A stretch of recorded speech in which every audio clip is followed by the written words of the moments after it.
chers téléspectateurs Yoff TV salaamaaleykum encore une fois nee naa leen mbégte lay doon jàkkaarloog ak yéen seen émission kaddu askan bi bala ñuy commencé nag damay nuyu bépp téléspectateur bu ñuy seetaan rawatina kilifa diine yeeg kilifa aada yi nuyu naa leen di leen jox seen wàccuwaay waaye tamit di ñaan yàlla bàyyi leen sunu kanam ndax seen dund gi am na njëriñ lool foofu laay jaare di nuyu ñi nga xamante si ni ñi ngi tëdd si lal hôpital yi feebar di ñaan yàlla mu yëkkati leen waaye ñi nga xam ne tamit ñi ngi si prison yi caabi féete leen ginnaaw maa ngi leen di ñaanale yàlla oyofal leen yéen bi ba ñu mën a dellu si seen i njaboot waaye tamit maa ngi nuyu bépp téléspectateur bu ñuy suivre un peu partout dans le monde à travers notre chaîne YouTube wala notre page Facebook nuyu naa leen jaajëfal naa leen nee naa leen fi ngeen ko jàpp foofu rek la bu leen bouger benn yoon tey nag émission kaddu askan bi du si wet benn yoon ndax dama si am invité de marque invité boo xam ne kenn dootu ko présenté si Sénégal waaye rawatina fi nga xamante si ni mooy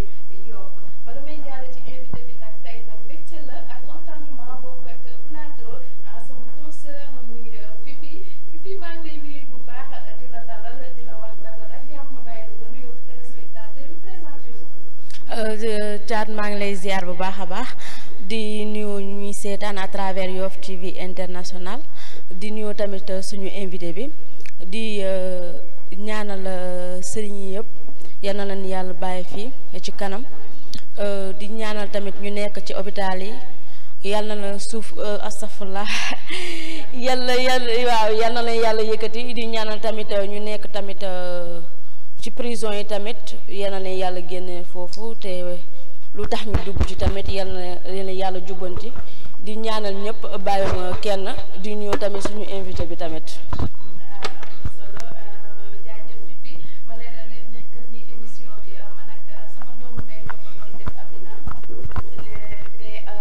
stage jeex na nag Amina ñu ngi lay nuyu yow tamit foofu nga nekk ci Saalum di ñu seetaan di la jaajëfal di la wax ne noonu rek la àdduna liggéey mu rek moo am solo ay ca damay jàll sama invité nag ma bàyyi ko mu nuyoo présenté wu mooy Mansour Dia nga nuyoo téléspectateurs yi a'uuzu billahi mina shaytaani rajim bismillahi rahmaani rahim di tàmbali samay kàddu si di wax ne aw laysa allazi xalaqa samawati wal ard bi qaadirin ala an yaxluqa mislahum bala gannaaw bu ñu santee yàlla jul si sangu-sangu yi seydina Muhammad sallallahu alayhi wa sallam ñu ngi nuyu jiital si nuyoo bi le xalif général des Layènes di Baye Ablaye di ko ñaanal yàlla na fi yàgg lool te wér di nuyu aussi xalif généraux yëpp waaye it di nuyu l'association des imams et oulémas de Yoff suñu fa jógee ñu dal ci les autorités administratives en commençant par le premier magistrat notre maire monsieur Abdoulaye Diouf Sarr di nuyu aussi les autorités coutumières suñ ko waxee ñëpp seen xel dina dem ci les ndombu tànk les Frey les Njàmbur les Magum Yoff et consorts donc mais aussi mënuma nuyoo te nuyu ma ñi nga xamante ne nii ñoo ma dalal tey macha allah sama sœur yi di leen ci beral nuyoo di jël nuyoo bi di ko teg ci loxo PDG di sama xarit di sama wóllëre ñu koy wax siyaas waaw di leen nuyu yow Thiat ak Fifi mais di nuyu aussi ñi nga xamante ne nii ñoo jànnoo suñu téléspectateurs yi di ñu seetaan di ñaan yàlla suñu boroom wax ji ñu fi nar a yëkkati yàlla na nekk wax du ñu dégg te bu déggee mu jariñ leen te jariñu ñun ñi donc c'était juste en guise d'introduction maa ngi leen di jaajëfal merci. am na solo Mansour dalal ak jàmm Mansour nag nekk responsable APR mais yamul ci loolu am na plusieurs facettes yoo xamante si ni mi ngi ci yëngu Mansour ñu ñëw ak sa bala ñuy dem nag ñu dem ci APR dañ lay laaj ak mouvement bi nga xamante si ni moo ngi Yoff muy mouvement J'aime Yoff lan moo indi mouvement bi ak lan lay tekki. waaw Thiat dama lay sant di la gërëm ci question boobu parce que je pense que c'est normal ñu commencer ci loolu déjà tu l'as bien précisé je suis un responsable de l'APR à Yoff mais je suis aussi en même temps le président du mouvement J'aime Yoff waaw xam naa ne am na ñoo xam ne bu ñu ko déggee dina nekk quelque chose de nouveau pour ñoom J'aime Yoff nag bu ñu ko waxee ça concerne jeunesse engagée pour l'émergence de Yoff donc mu nekk benn mouvement boo xam ne njëkk ay ndaw ñoo ko tënk ay ndaw yoo xamante ne nii ñëpp Yoff lañ dëkk pare pour liggéeyal Yoff pour taxawu Yoff et je dis que ça a toujours été notre rôle donc si travers structure boobu nag lañ bëgg gën a fësale suñu jàppale ak suñu soutien auprès de notre cher président son excellence monsieur Macky Sall waaw mu nekk ku ñu xam-xam ne ñun ci moom lañ mas a nekk bootu ci moom di yëngu ci lépp lu mu nekk moom mas a nekk suñu sacerdoce moom mas a nekk suñu objectif donc yàgg na nag biñ ci nekkee ba léegi et je dirais que ñu si bëri buñ gisee ma toog fii tey si tey du leen bett du leen jaaxal donc J'aime Yoff nekk na mouvement boo xamante ne nii bon judd na mais officialisé guñ ko aussi ça c'est bon à préciser lu tax mooy ñun ñëpp xam nañ ne structure yu mel noonu pour ñu officialiser ko foog ñu def assemblée générale pour monter le bureau même si moi je parle en tant que le président provisoire et que c'est pas encore officiel et d'ailleurs je profite de passage di nuyu le secrétaire administratif dafa waroon ñëw accompagner ma malheureusement il a des contraintes ñu di ko nuyu bu baax c'est ça. Mansour dëgg la mais man ak Fifi bëggoon nañoo xam parce que yaa ngi naan c'est pas encore officiel mais depuis kañ ngeen commencé di yëngu ci mouvement boobu J'aime Yoff. waaw mouvement boobu Thiat je dirais tout simplement que yàggul li tax yàggul mooy amoon nañ ay une volonté je dirais pour taxawal ko. mais vous n'êtes pas sans savoir que pandémie bi dafa bloqué lépp loo xamante ne nii ñu ngi ci doon am ay mbébét donc ce qui nous a permis de réfléchir là-dessus ñu ne nañ def benn stand-by mais n'empêche on était en train de travailler en sourdine di dem di gis ñi nga xamante ne nii ñooy suñu moroomu jeune di gis suñu papa yi suñu yaay yi pour waxtaan ak ñoom pour wax leen ne am na lu judd loo xamante ne nii dafa judd juste pour le développement de Yoff dafa judd juste pour parfaire si nga xamante ne nii moo nekk ci Yoff que ça soit dans la politique que ça soit ci beneen volet bu mu manti doon parce que loolu moom mas a nekk suñu taxawaay donc c'est ça. Monsieur Mansour J'aime Yoff bi boo ko déggee c'est que daa nekk benn tour bu nga xam ne da ngeen nekk biir Yoff ngeen gis lu nga xam ne neexu leen moo war a tax ngeen créer association boobu wala. waaw xam naa fi may commencer sax parce que man moom je suis quelqu'un boo xamante ne ni je dis les choses telles qu'elles sont et mënoon naa bàyyi ba ci kanam mais dafa am loo xam ne foog ñu leeral ko c'est pas qu'on n'est pas satisfait mais on veut le meilleur pour Yoff ñun on se doit de faire notre contribution pour le développement de Yoff et je dis tous les moyens sont bons tous les moyens sont bons dans le bon sens au sens propre c'est-à-dire ay acteurs lañ politique ay acteurs lañ yoo xamante ni dañ yàgg yëngu ci mbirum social et on a tout fait à travers les structures yi nga xamante ne nii ñu ngi ci nekk di liggéey ba fi may waxe yow nii donc am na lu fi nekk baax na mais boo xoolee par rapport à les objectifs qu'on s'était fixés bu ñu doon def note dañ naan non note bi c'est même pas à la moyenne c'est en deçà de la moyenne donc dès l'instant il est favorable il est nécessaire je dirais même obligatoire que ñun ñu takkaat serré suñuy kudd takk suñuy ndigg pour wàcc sur le terrain def liggéey bi nga xamante ne nii ñu xam ko ñu ñàkk ko xam moo ñu war ci loolu lañ tegu ci loolu la ñuy dox. mais Mansour gisoo ni que Yoff ak li fi nekk yëpp ci ay mouvement macha allah bëri na pourquoi tëb à chaque fois di créer yeneen mouvement au lieu dem fekk ji yeneen mouvement yi fi jot a nekk dooleel leen wala ngeen renforcer leen parce que mouvement yi tamit bu ku nekk ñëwee créer mouvement te yéen ñëpp bu ñu seetloo yéen a bokk li ngeen di bëgg.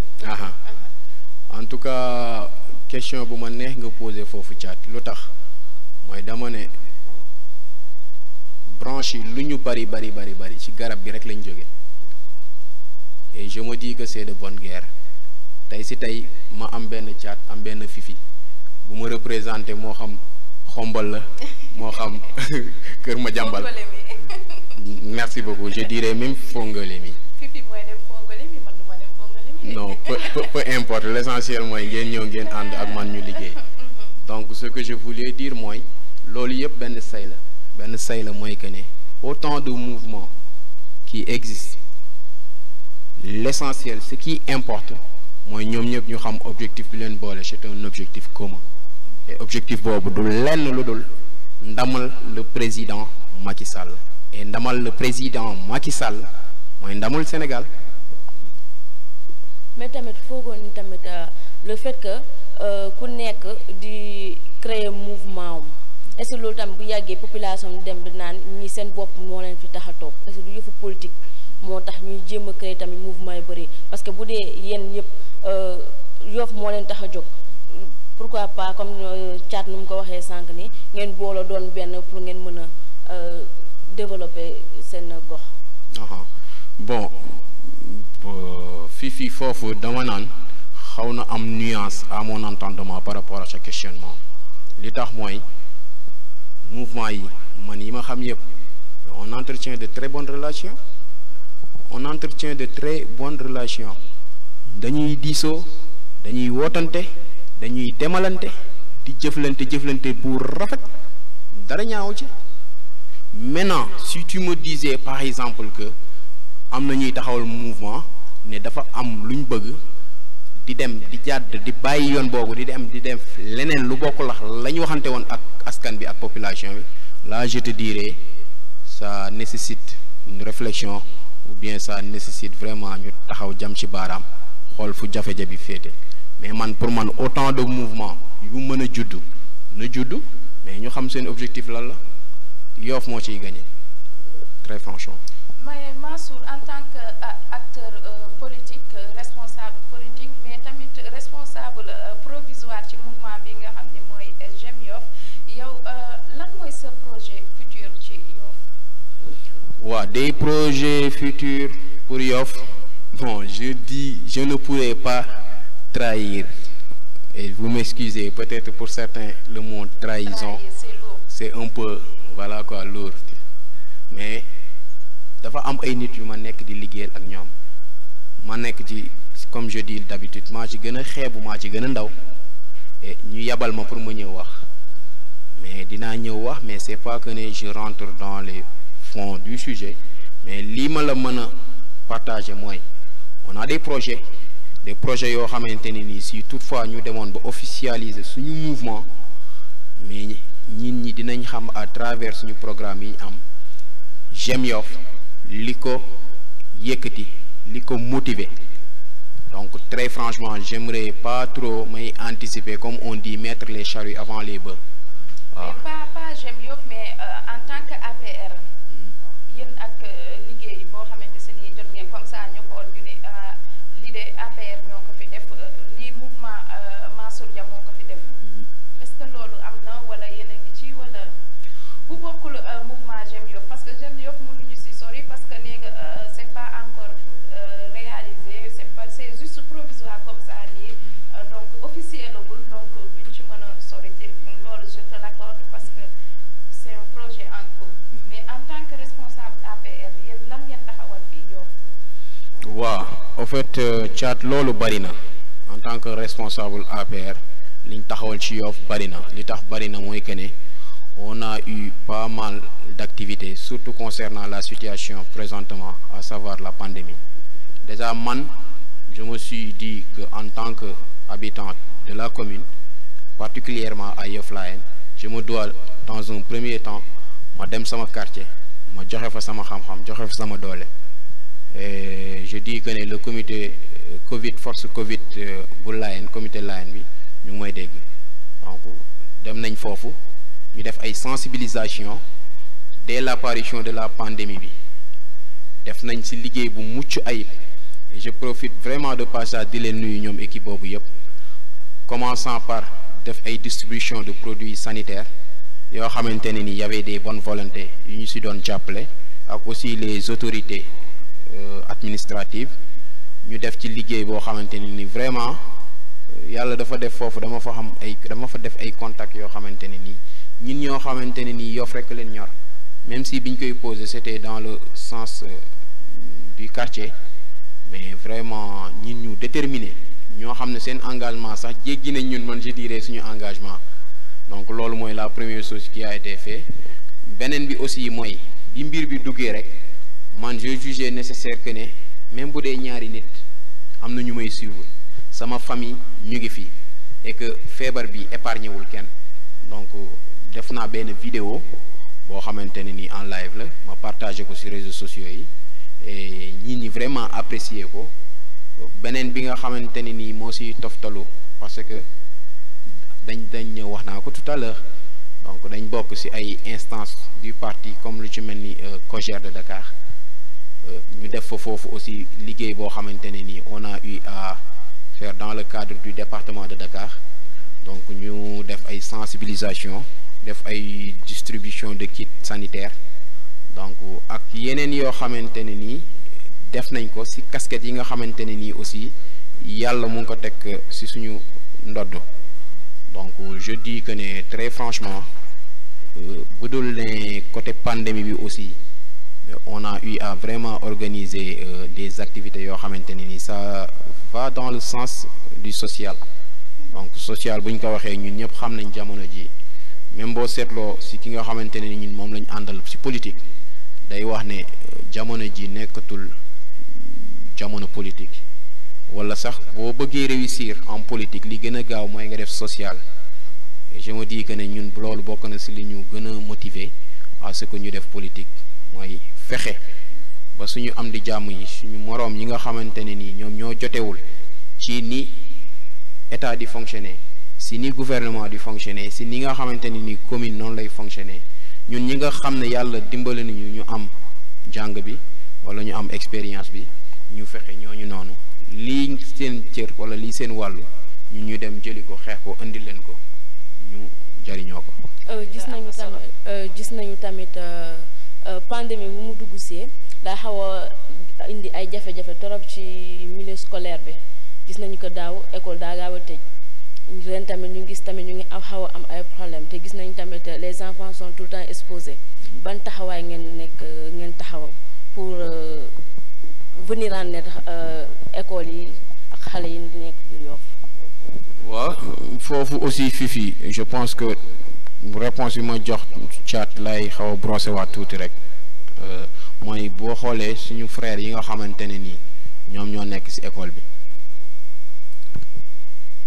jàppale nañ leen mais jàppale bi biñ koy def ci beneen cadre la woon li tax beneen cadre la woon mooy au niveau du lycée de Yoff Ousmane Sembène man yàlla dafa dogal aussi je suis le secrétaire général adjoint donc de l'association des parents d'élèves donc def nañ foofu contribution et je profite de l'occasion pour nuyu le président Mamadou Mbengue donc mu nekk nit ku jàmbaare aussi maa ngi koy nuyu de passage donc ànd nañ fa def fa liggéey bu mucc ayib donc jox ay kit ay masques donc que ça soit l'administration mais aussi que ça soit les élèves yi nga xamante ne nii ñoom ñoo fa nekk donc voilà quoi juste pour dire que ne ñun tooguñu rek même au-delà de la casquette politique dañuy yëngu ci yeneen volets yoo xamante ne nii bu ma neexee ñu considérer ko un acteur société civile wala nuñ ko mën a woowee daal mais daal juste pour dire que ne tooguñu parce que on est conscient de lii tegu suñu ndodd. toogoo leen may fàttali téléspectateurs yi ñuy seetaan yéen a ngi seen émission kaddu askan bi tey nag ñu invité woon ki nga xam ne mooy Mansour Dia responsable APR waaye tamit responsable la ci mouvement bi nga xamante se ni mooy J'aime Yoff Mansour bëggoon naa xam sa carrière politique fii ci Yoff parce que APR yàgg na yàggul bëggoon naa nga leeral askan bi yow kañ nga commencé impliqué wu carrément ci li nga xamante se ni mooy politique. Ah, merci beaucoup parce que tout à l'heure bi ngeen may poser question maa ngi développé di def appel yeneen casquette yi nga xamante ni am naa ko et à mon humble avis foofu sax laa waroon commencer donc alhamdulilah bi ma ko posé donc Mansour xam ne dalal ak jàmm kàddu askan bi yaatu na am na 1h30 incha allah tey lépp dina ci xaj incha allah. Machallah, c'est au plaisir. Donc pour dire que suñu début politique, j'avoue que mon année ça a débuté en 2012 au sein de l'APR. Mais si vous me permettez, ma def juste ben break fofu, une pause pour leral ñun dañoo nekkoon avant tout di ay jeunes yu teel a conscient par rapport à qu'est-ce que c'est que la commune. L'état mooy on s'était organisé autant ñu créer lu ñuy wax jeunesse suxali sa gox dont j'étais le secrétaire général. Donc ñi yàgg di def ay journées d'assainissement ay journées d'investissement humain di nettoyer les artères yi nga xamantene ni fiñ dëkkee ñun doon ñëw ba côté line bi ci côté garage bi ma dëkkee des fois aussi ñu jël artère marché bi parce que ñun boo xoolee fiñ dëkkee benn côté bi dafa xaw a am benn pente et d'habitude bu doon taw bu tay ba pare suuf bi day wàcc ci kaw tali bi bu suuf bi wàccee oto yi jàllaat mu commencé di poussière et que le constant était que am na ay commerçants yu doon jaay donc yéen ñëpp xam ngeen ne poussière àndul ak ñam. On a été très conscient ñu teel a jël les initiatives di ko organiser même si c'était à des temps bien déterminés. Donc foofu lañ commencé à travers un mouvement jëmal sa gox. Donc on est problème ak jafe-jafe yooyu moo leen inspiré ba nga lancé wu ci li nga xam ne mooy politique. Merci beaucoup mais nag bu ma waaxu bàyyi ma mu ñëw bu ma waaxu quoi. Donc comme tu l'as si bien dit hein foofu lañ commencé. Donc ñuy dem yàlla di ñu dimbali aussi ñuy am ay contacts même s'il y avait des politiques autant yu ñu doon jéem a solliciter mais on n'a jamais voulu faire de la politique parce que voilà quoi vision bi ñu ci amoon c'était autre. waaw fa lañ mujjee parce que comme on dit yàgg bawul dara et que au fil du temps tu acquiers de l'expérience et que l'expérience boobu noonu moo lay motiver à ce que yow lu bari lu la réeroon mu démb mu feeñ tey. Donc foofu lañ commencé ñu dem ba 2011 donc je pense que 2012 plutôt c'était avec l'avènement de Macky Sall bi ñu demee avec les candidats bi ñu amoon man dama doon jàppale ku ñuy wax Djibril Ngom laa doon jàppale même si côté bi ma fa doon dem c'était autre que politique. kon APR rek nga mës a nekk fa nga débuté. Non dem naa si Djibril Ngom. Donc di ko accompagner di ko jàppale ci politique am ci campagne am ba bi ñu demee deuxième tour ñoom ils se sont formés une coalition qu'on appelle Benno Bokk Yaakaar donc Benno Bokk Yaakaar yow bi mu ñëwee aussi Djibril Ngom ak waxtaan bi négociation am ñoom ñu pare pour jàppale le candidat de Macky Sall d'où son accession au pouvoir ba mu nekk président donc bi ñu demee 2012 ñu jàng am temps wu vraiment étudier la personne de Macky Sall. Mais ba léegi ñu ngi resté ak Djibril Ngom mais à un moment donné bi élection yi jàllee moom dafa dem mu recasé wu donc nekkatul woon dans le champ politique et par la suite ñun ci lañ étudier la personne de Macky Sall et biñ ko jàngee vraiment mu nekk koo xamante ne nii ay projet ay idées politiques vraiment mu nekkoon lu ñu épouser lu ñu neex et on s'est dit pourquoi pas ñun ñu jàppale le président Macky Sall. C'est par là lañ gis ne parti boo gis dafa am ay structure ay instances ñu gis ne le mouvement bi nga xam ne étudiants yi moo ko tënk amul au niveau de Yoff par l'entremise APR effectivement par l'entremise de suñu benn grand bu may nuyu moom tam vraiment ku ñuy wax monsieur Ndiambé mu jege woon lool jamono jooju ki doon représenter APR muy monsieur Abdoulaye Diouf l'actuel maire et ministre de la santé donc ñu waxtaan vraiment mu motiver ñu ne ñu vraiment lii gis naa ne war ngeen ko mën a diriger et c'est par là qu'on a commencé ñu incrémenter aussi APR donc ñu diriger instance su maire mooy le mouvement des élèves et étudiants républicains foofu aussi def nañ fi liggéey boo xamante ni wax dëgg yàlla Yoff gëpp ràññee woon nañu ñu ànd ko ak le maire ñu liggéey ci liggéey bu rafet liggéey bu mucc ayib. jox ñu benn exemple ci liggéey boobu. Bon ci liggéey boobu bi ma ciy wax mooy benn partenariat bu ñu amoon ak beneen structure boo xamante ne nii il évoluait dans l'événementiel qu'on appelle One Stop Event de passage ñoom monsieur Fall et consort Abdoulaye ñu liggéey ñoom tam liggéey bu rafet à travers benn activité bu ñu tuddee woon arbre de l'espoir. Donc période Noël bi lañ ko doon def et on parvenait vraiment à décorer, à offrir des cadeaux à presque 500 enfants yoo xamante ne nii si sélection bi dañ si doon liggéey de concert ak les chefs de quartier, les délégués de quartier. Donc mu nekkoon affaire boo xamante ne nii vraiment marqué nañu parce que da ngay romb sax après ba léegi nii xale yi ne laan Mansour Dia mais yow ani sama cadeau. Donc loolu bàyyi nañ fa trace quoi. Donc bi ñu jógee ci maire bi aussi yàlla dogal ñu liggéey ci ak yi ñu fi def créer fi ay am ay offre de bourse yu ñu def en restauration, hôtellerie, informatique, distribution de kits restaurant au niveau de l'université parce que ko xam université ni muy fonctionner xam ne étudiants yi fa nekk nga loger nga bañ a loger des fois tu as besoin am ticket ba heure yi bu jotee nga mën a dem xéwalu am naa foofu moom saween yeex baween yi dinañ ma kii nii donc exactement non ba tey nangul naa la ko xam naa loolu fa ëpp non nangul naa leen ko donc loolu mu nekk benn parenthèse boo xam ne def nañ ko au nom du maire bi ñu jógee ci maire aussi yàlla dafa dogal def nañ COJER mooy convergence des cadres républicains parce que yàlla dafa dogal au temps bi ñuy nekk ci maire bi actuellement moom mooy le coordonnateur des jeunes républicains donc ñu nekkoon ci moom tam bi mu toogee mu ooñu vraiment ñu toog def échange waxtaan pour gën ko jàppale ci liggéey bi nga xamante ni le président de la république moom la ko dénk ñu di ko ci jàppale di ci liggéey vraiment liggéey bu mucc ayib liggéey boo xamante ni wax dëgg yàlla ku ko xam rek xam ne liggéey bu rafet la bu jaar yoon la donc loolu aussi c'est toujours dans le cadre de l'APR. Donc beneen bi aussi mooy bi ñu jénnee ci maire bi dañ ne ñun au niveau de la commune foog ñu am benn assise mooy lan mooy fexe créer benn affaire boo xamante ne nii day dem toujours dans le sens de massifier le parti l'APR, donc du le nom du mouvement Jam Yoff. Donc loolu yëpp mën naa ko dugal ci contexte politique bi nga xamante ne nii on a eu à le faire en tant que responsable de l'APR.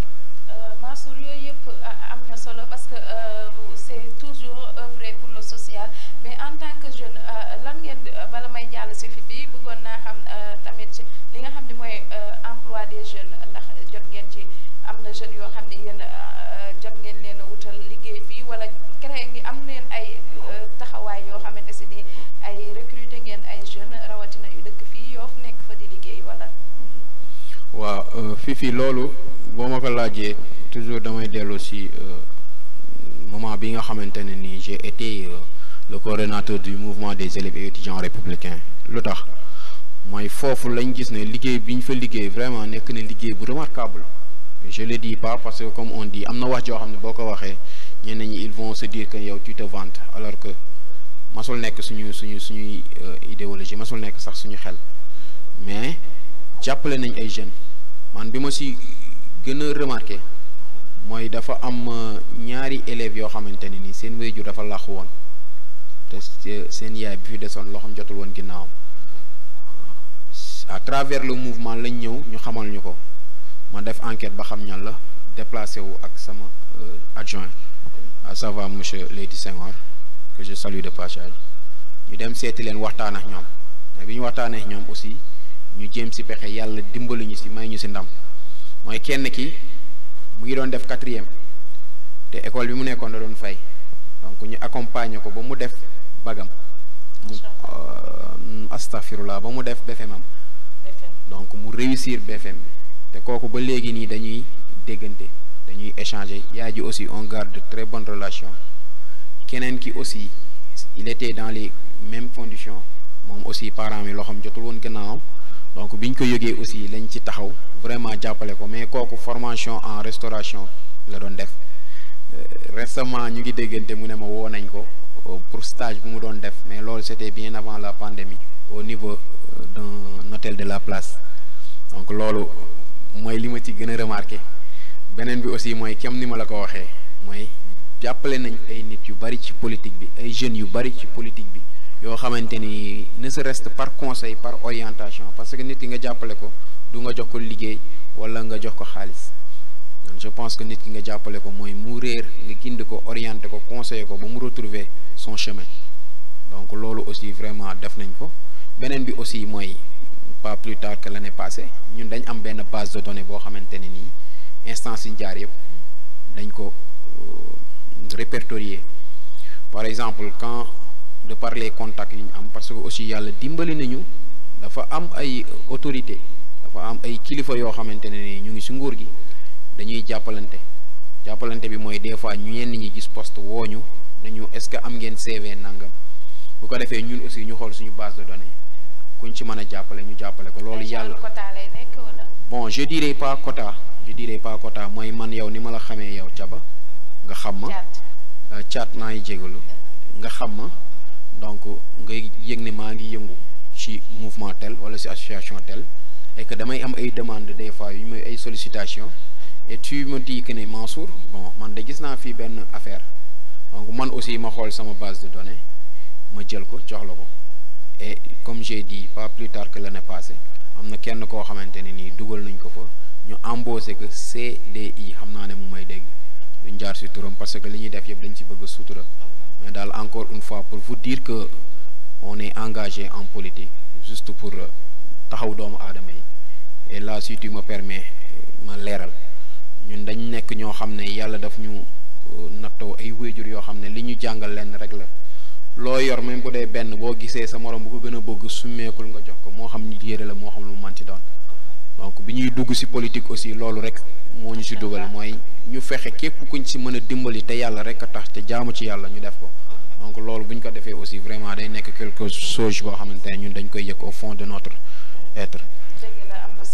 macha allah li nga wax am na solo bu baax a baax te ñu ngi lay féliciter tamit ci ñu nga jot a jàppale tout mais man ba léegi man damay nekkaat encore ci jeunesse bi comme man am jeune laa te mooy loolu mu gis tamit malgré sànq liim nga ñu nga jot a jàppale ñu nga xam ne indi nañu seen CV et tout mais boo xoolee tamit am na beneen partie jeune bu nga xam ne seen jàng soriwul mun naa ne CM2 la ñu yem ñeneen ñi 3e la ñu yem léegi ñooñu lan ngeen jot a réaliser ci ñoom ñu nga lu nga xam ne tey ñu ngi liggéey wala ñu ngi jàppale seen waajur yi wala ñooñu amagu leen projet ci ñoom ba léegi. Fifi bon merci beaucoup ci question boobu juste pour dire que ñun boo xoolee jamono ji ci liñ gën a focaliser wu ci liñ gën a accentuer wu mooy franche jeune boobu nga wax parce que jeunes yi bëri na et on te dit que ne chômage bi dafa bëri te ñun li ñuy considérer chômage mooy koo xamante ne nii amul liggéey alors que tel n'est pas le cas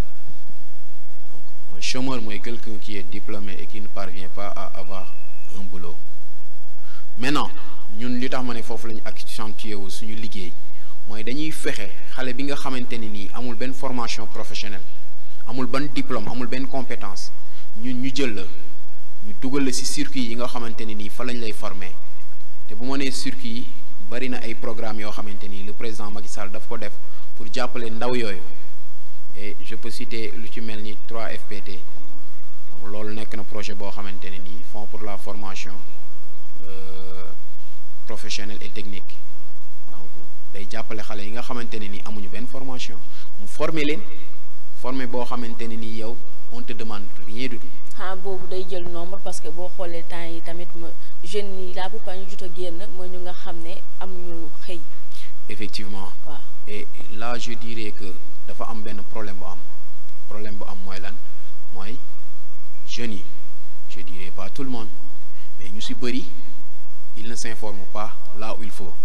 Est-ce que aussi vous prenez la peine aussi de les informer et de sensibiliser aussi la jeunesse? Bien sûr et je t'ai donné l'exemple tout à l'heure que ne ñun fi ñu toll mooy ñu def déjà benn base de données boo xamante ne que ça soit dans tous les quartiers ñu xam frange jeune bi fa nekk ñi nga xamante ne nii ce sont des jeunes amuñu benn orientation professionnelle ñu recenser leen ça c'est un début bu ñu paree ci loolu ñu jël leen ñu dugal leen ci circuit bi bu ñu leen dugalee ci circuit ba pare foofu nag la suñu combat dëggantaan nekk parce que man tey ci tey boo amoon benn connaissance boo ma soumettre alors que amul benn expérience amul benn formation mais lu ma ko bëgg a jàppale je suis limité parce que tey ci tey bu chat amee benn postam mais danaan man Mansour man j'aurais besoin de quelqu'un boo xam ne au minimum def na licence 3 wala au minimum moom technicien la en quelque chose soit mu maîtriser les accessoires bureautiques mais bu dee yow ki nga may yónnee yow Fifi amul benn compétence mais lu ma ko bëgg dimbali Fifi lu ma ko bëgg dimbali du sotti parce que kooku il amul benn compétence. mais loolu tax ma bëggoon la moo tax sànq ma mettre l'accent sur loolu est-ce que vous prenez la peine d'informer la jeunesse parce que boo xoolee léegi la plupart bras long moo fi gën a bëri est-ce que tamit néew leen recensé wu leen tamit ñu nga xam ne dañ leen suggérer tamit pour ngeen mën leen dugal. effectivement gis nga foofu yéen a may dugalaat ci li ma doon wax rek que ne vraiment on a des projets même si je ne peux pas empiéter là-dessus. mais au moins mun nga ñoo wax quelques-uns ñu lu nga xam ne nit au moins ni dégg na naan Mansour de ñëw na Yoff TV wax na ni que ñu ngi waajal lii au moins. parce que yéene xam nga yéene baa ngi sax léegi nag. donc mooy li ma wax léegi donc maa ngi dugg ci li ma doon xaw a daw di ko bañ. dugg ci rek amul problème. merci beaucoup donc dama ciy dugg kon mooy que ne ci suñu programme pour bientôt incha allah après officialisation bien sûr du mouvement J'aime Yoff on a prévu de faire benn séminaire boo xamante ne nii ay kàngam ñoo ko nar a animé pour la commune de Yoff et dinañ ci def communication ñi ko war a jot ñu jot ko mooy fexe ba jeune Yoff ñi nga xamante ni amuñu benn qualification ñu jël leen ku si nekk selon li nga bëgg a formé wu ñu former la à titre gratuit boo demee ba am sa expérience sa compétence à travers bien sûr benn remise de diplôme bu boobaa ñun suñu liggéey dëgg foofu lay tàmbalee mooy ñu fexe xale yooyu noonu ñu jël leen ñu dugal leen beneen bi aussi tout à l'heure maa ngi doon développer mooy par rapport les ONG yi nga xamante ni mettre nañ ko en place les projets yi les programmes lu ci mel ni ONFP mu ngi fi Office national de la formation professionnelle mais foofu boo demee mais dañuy jël ay jeunes di leen yóbbu di leen former en culture maraîchère mais loolu ñu bëri ñu ngi fi xamuñu ko. mais loolu la est-ce que vous prenez la peine de les informer parce que sànq da nga ne ñu bëri xamuñu ko. damay laaj yéen seen moyen de communication lan la parce que sànq Fifi bi mu lay laaj ne nga ko am ngeen base de données et tout mais moi j'aimerais connaître téléspectateurs yi ñuy seetaan tamit bëggoon nañu xam lan mooy seen moyen de communication lan ngeen di utiliser ma xam ay réunion la ay réunion la wala seen support de communication entre yéen ak mbooloo mu nekk seen ginnaaw wala jeunesse bi. effectivement donc je me répète encore parce que mënuñu def benn rencontre parce que situation pandémie bi mayewul sax. ça on sait mais am na ñoo xam ne dañuy créer ay support comme lu ci mel ni utiliser réseaux sociaux wala utiliser ay groupe wala genre parce que Fifi lu mu wax sànq am na solo peut-être question bi c'était mal posé mais source d'information comme par exemple benn jaat bu nekk fële Tongo wala benn Fifi bu nekk Mbengeen yéen a ngi nekk di def dara damay jàll li nga xamante si ni mooy mouvement J'aime Yoff mais en tant que APR parce que nañ waxante dëgg APR yéen a nekk si nguur gi donc war ngeen a am yoo xamante si ni war ngeen ko mën a jagleel ku si nekk en tant que responsable sa commune yenn affaire yoo xam ne war nga ko jagleel ki nga xam ne mooy sa jeunesse. effectivement. mais foofu laay waxee support communication bi ngeen di utiliser ba nga xam ne ku nekk Tongoor wala nga nekk Mbengeen wala feneen ak feneen li nga mën a jot ci que ne mouvement APR bu Mansour Dia kat dinañ def lii ñu ngi woote lii wala lee loolu laa bëgg tey mu leer ci bopp askan wi ñuy seetaan. merci beaucoup Thiat donc canal bi nga xam ne moom la ñuy utiliser pour le moment pour di mën a jàllale les informations mooy comme je l'ai dit tantôt mooy base de données lañ yor parce que xam nga tey si tey booy créer benn canal que ça soit dans les réseaux sociaux foog nga def ko à titre nga am noo ko tuddee te fi mu toll nii ñun canal bi nga xamante ne nii wala instance bi nga xamante ne moom la ñu war a liggéeyal mooy mouvement bi nga xamante ne nii moo juddu comprendre nga te wax nga ko léegi c'est pas encore officiel donc peut-être bu officiel dinañ créer si. mais Mansour gisoo ni dafa am. non je termine retard parce que tamit bi ngeen fi nekkee ba tey deuxième mandat bi li ci des xaaj na li ci des bëreetul. te boobu léegi yéen a ngi toll ci wut canal ak wut base de données tamit. waaw mais d'accord mais man par exemple je t'ai dit tout à l'heure qu'on est limité parce que pandémie bi dafa chambouler lu bari mooy lan mooy doon nga am sañ-sañu nga def benn communiqué ne nit ñi ñëw leen boo ñëwee ngeen indi seen. non Mansour foofu d'accord ma ak yow. non parce que pandémie bi fin 2019 la 2020 te yéen a ngi fi depuis 2012. waaw waaw mais. donc 8 ans yooyu jàll noonu. ba léegi jotaguñu réaliser dara loolu moom. lan ngeen kii. non c'est en fait là dafa am nuance toujours si seen question si seen ni ngeen poser question yi wala moo xam ne tey sama noppi garmi yi moo ñëw. non non parce que boo seetloo sànq ba léegi yaa ngi tourné autour du pot ba bëggoon ñu tontu waaw man posé naa la question bi caat posé la même question bi mu reformuler question bi joxaat la ko mais ba léegi yaa ngi ne da ngeen may bëgg da ngeen waaw askan bi ñuy bëgg a dégg lu mu bëgg a dégg ba léegi Mansour nangoo ko wax. mes sœurs bu ngeen ma dëjloo rek mu leer si seen nopp bu ngeen ma dëjloo rek léegi mu leer en fait si li ngeen ma posé dama ne leen li ma si gën a marqué laa wax mooy ñun acte yu ñu posé ak ay nit yoo xamante ne assisté nañ leen maintenant vous êtes venu sur la partie insertion des jeunes foofu lañ toll.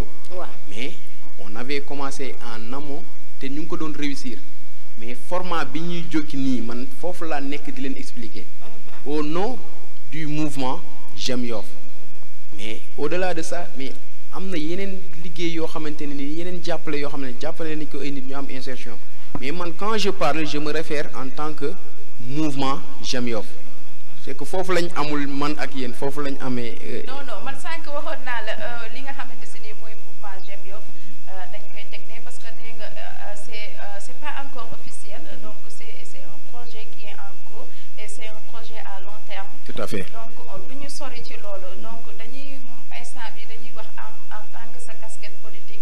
en tant que responsable APR fii ci Yoff parce que bi ñuy fal Macky Sall boobu yaa ngi fi. te depuis boobu yéen a nekk si nguur gi. donc foofu la ci loolu la ñuy continuer waxtaan bi fi mu toll nii parce que loolu moom c'était clair depuis le début je pense. exactement c'est clair mais toujours en est-il que si tu me permets. ma jaaraat ci.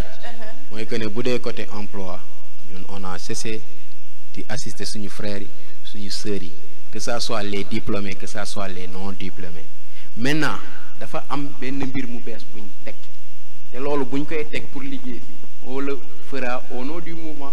d'accord comprendre seen liggéey doo ngeen koy jël boo leen di par exemple tey boo leen doon samp fii benn bureau da ngeen koy samp au nom de mouvement J'aime Yoff. exactement au nom de APR. mais tout en sachant que le mouvement ce sera un mouvement affilié à l'APR. donc vous travaillez en binôme entre les deux. bien sûr c'est ça. ok donc loolu laa bëggoon mu leer. sànq wax nga yéen instant yi da ngeen nekk di taxaw jeunesse bi ak vos sœurs mais vous oubliez aussi beneen partie bu nga xam ne tamit dafa important mooy suñu yaay yu nga xam ne tey am na ñu nga xam ne am ñu ay doom yu góor wala am ñu ay doom yu jigéen yu nga xam ne dañ leen di jàppale ñoom ñuy testé mais sa wax ba léegi dégguma fenn nga xam ne tudd nga leen tamit loolu yan projet ngeen am ci suñu maman yooyu nga xam ne ñu ngi daan seen doole. waaw xam nga man déjà li ma gëm mooy gis nga tey si tey pour nga jàppale suñu yaay pour nga jàppale suñu papa yi dara gënu ci gaaw lu dul nga fekk seen doom boo xamante ne nii il a l'âge de travailler nga jël ko former ko pare utal ko fu mu dugg.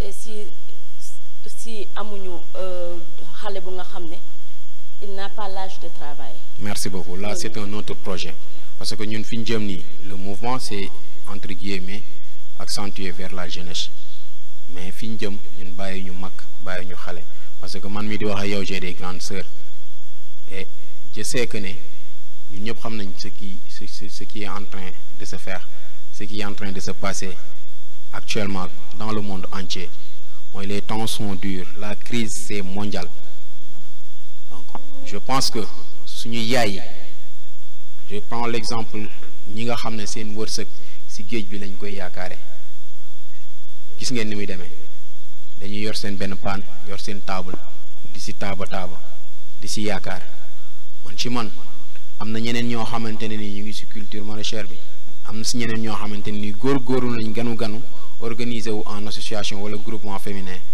pour di am ci lu ñu yëngu mais ñun yàlla dimbali nañu mais xam nañ ay nit yoo xamante ne nii ñu ngi fi ñuy loger les projets pour jàppale famille. donc yéen a ngi leen di teg loxo ah mais bien sûr loolu jarul sax di ko laaj. ba léegi lan ngeen jot a réaliser pour dimbale femmes yooyu lan ngeen jot a def lu concret lu nga xam ne ñi tey waa Yoff ñu ñuy déglu dañu naan ah Mansour de parti bi jàppale na femmes yi ci lii. d'accord pour commencer li ma lay njëkk a wax mooy man ganu man je suis le président d'honneur d'une association féminine fi ma dëkkee man lañ jël ñu def ma seen président d'honneur et si waxtaan bi mujjee waxtaan recevoir naa leen ba sama kër vraiment ñu wax leen li nga xam ne mooy les canaux yiñ mën a jaar pour am liñ bëgg à travers GIE je pense que bi ñëwee seet ma taxaw naa ci taxawaay bi war comme je le faisais budul ñoom parce que ñooñu samay sœur lañ ñoo xam ne ñoo bokk dëkk ci koñ bi ambitieuse ñoo waxtaan ak man ma jox leen ay orientation fi ñu war a jaar ba mën a am vraiment bénéficier wu ay fonds pour mën a dérouler seeni projet. am na solo Mansour xam naa bala ñuy dem régie ak Alsane damay fàttali rek téléspectateurs yi après mun ngeen a dugg ci 88 628 04 56 88 628 04 56 ngeen participer ci li nga xamante si nii mooy débat bi waaye tamit bu amee loo leen di def ko muy témoignage par rapport à la personne de Mansour Dia mën ngeen a dugg ci Alsane ñu dem régie ñëwaat.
Set molen mucho cara de ligado Febarbani Abilu anda dalam fatwa Nanyo anda kheko mucho Mucho halaha Lolit dalam mucho Karange Iworange Buko foe Yadu nagis yang ini fatwa Nanyo anda kheko mucho Rumali koy Aduna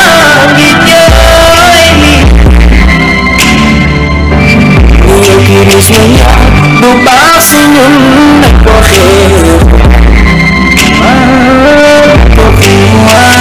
Kiris bila malam aku nepi New di dole yang hijau Aku ni fundol Pulang hidup Kiris monjal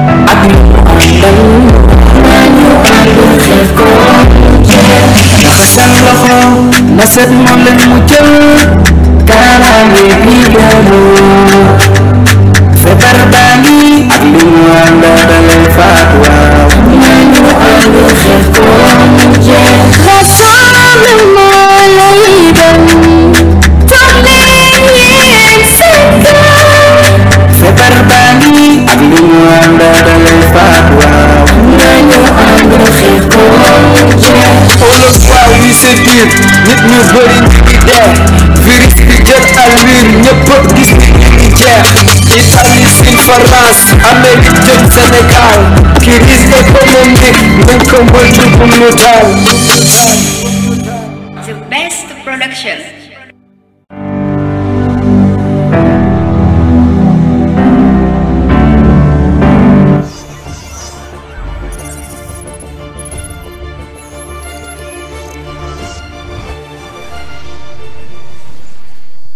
dañuy fàttali téléspectateurs yi ñuy soog a rattrapé que ni yéen ak seen émission kaddu askan wi ma ànd seeg sama consoeur Fifi ak sunu invité Mansour Dia di responsable APR fii si Yoff waaye tamit responsable mouvement bi di J'aime Yoff di jéggalu nag sunu téléspectateur internautes yi que direct bi jàppandeegul li ko waral mooy erreur problème technique waaye di ngeen am émission bi ci Facebook ak YouTube plus tard dans la soirée inchallah Mansour dañuy continuer sunu waxtaan fi ñu nekkoon am na solo lool ci réalisation yi ak insertion de la jeunesse bi mais Mansour li nga wax fii yëpp doy na waar parce que Mansour yow bu ñu waxee tantôt yaa ngi ci mouvement bi tantôt tamit yaa ngi ci APR sànq laal nga fi lu am solo mooy que ni yéen a ngi créer mouvement pour benn mouvement féminin Mansour tes casquettes s'il te plaît bëggoon nañoo xam les casquettes de Mansour.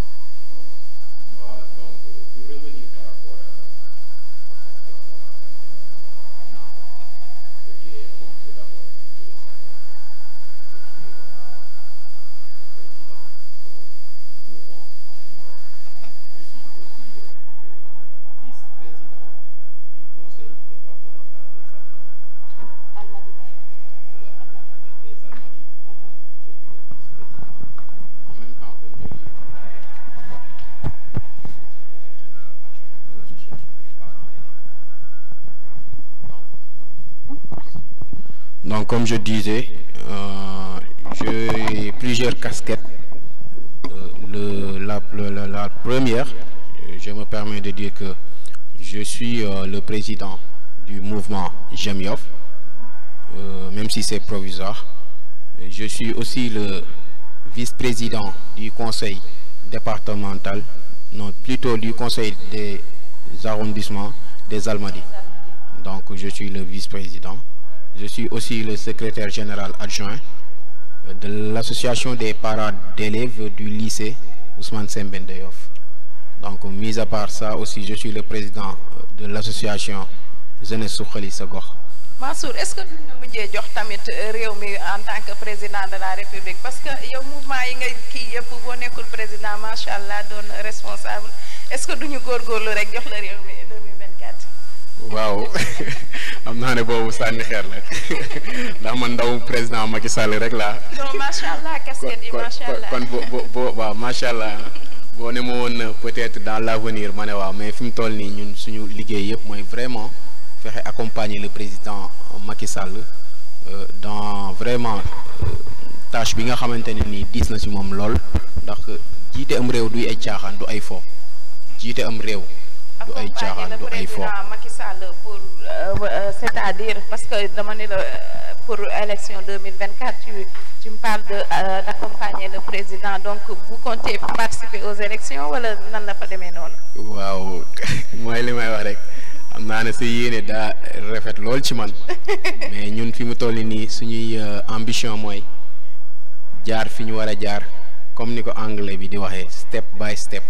yaakamtiw ñu dara ci politique bi ñu nekk di ci yëngu donc comme ni ma ko waxee rek di bootu encore une fois ci ginnaaw suñu président Macky Sall te di firnde ne tey lañ gën a wane suñu ànd ak moom suñu jàppale ak le président Macky Sall donc c'est ça. Mansour bëggoon nañoo xam man ak Fifi ak téléspectateurs yi nga xamante si nii ñoo ñuy seetaan yéen seen taxawaay fii yow politiquement.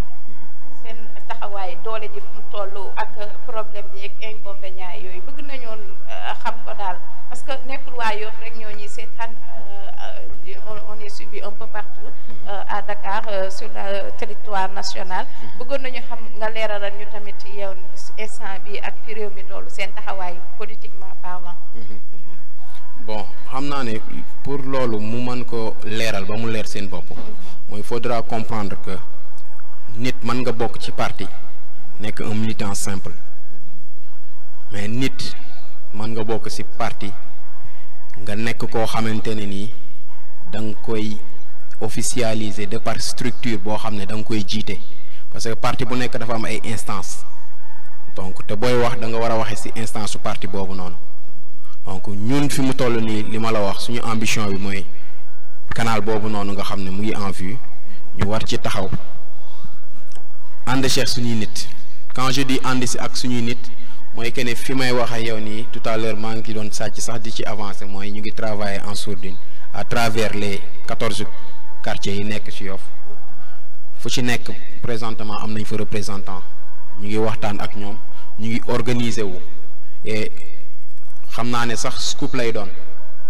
doon exclusivité même je dirais mooy que ne incha allah échéance yi ñu jëm nii muy échéance électorale locale donc dinañ déposer suñu candidature au niveau de la mairie de Yoff donc c'est une exclusivité et je profite fii laa koy defee ci Yoff Média TV bi tout est permis di wax ne ñun suñu mouvement bi nga xamante ne nii moom lañ ànd ci ak suñuy am di jàmm ànd ci ak jeunesse Yoff ànd ci ak waa dëkk bi incha allahu rabbi buñ demee ba teg programme élection locale maire ñun dinañ déposer suñu candidature pour xëccoo élection locale Yoff. Ah bon? C'est loolu for na macha allah boobaa kon waa Yoff daal ñu ngi leen di xaar.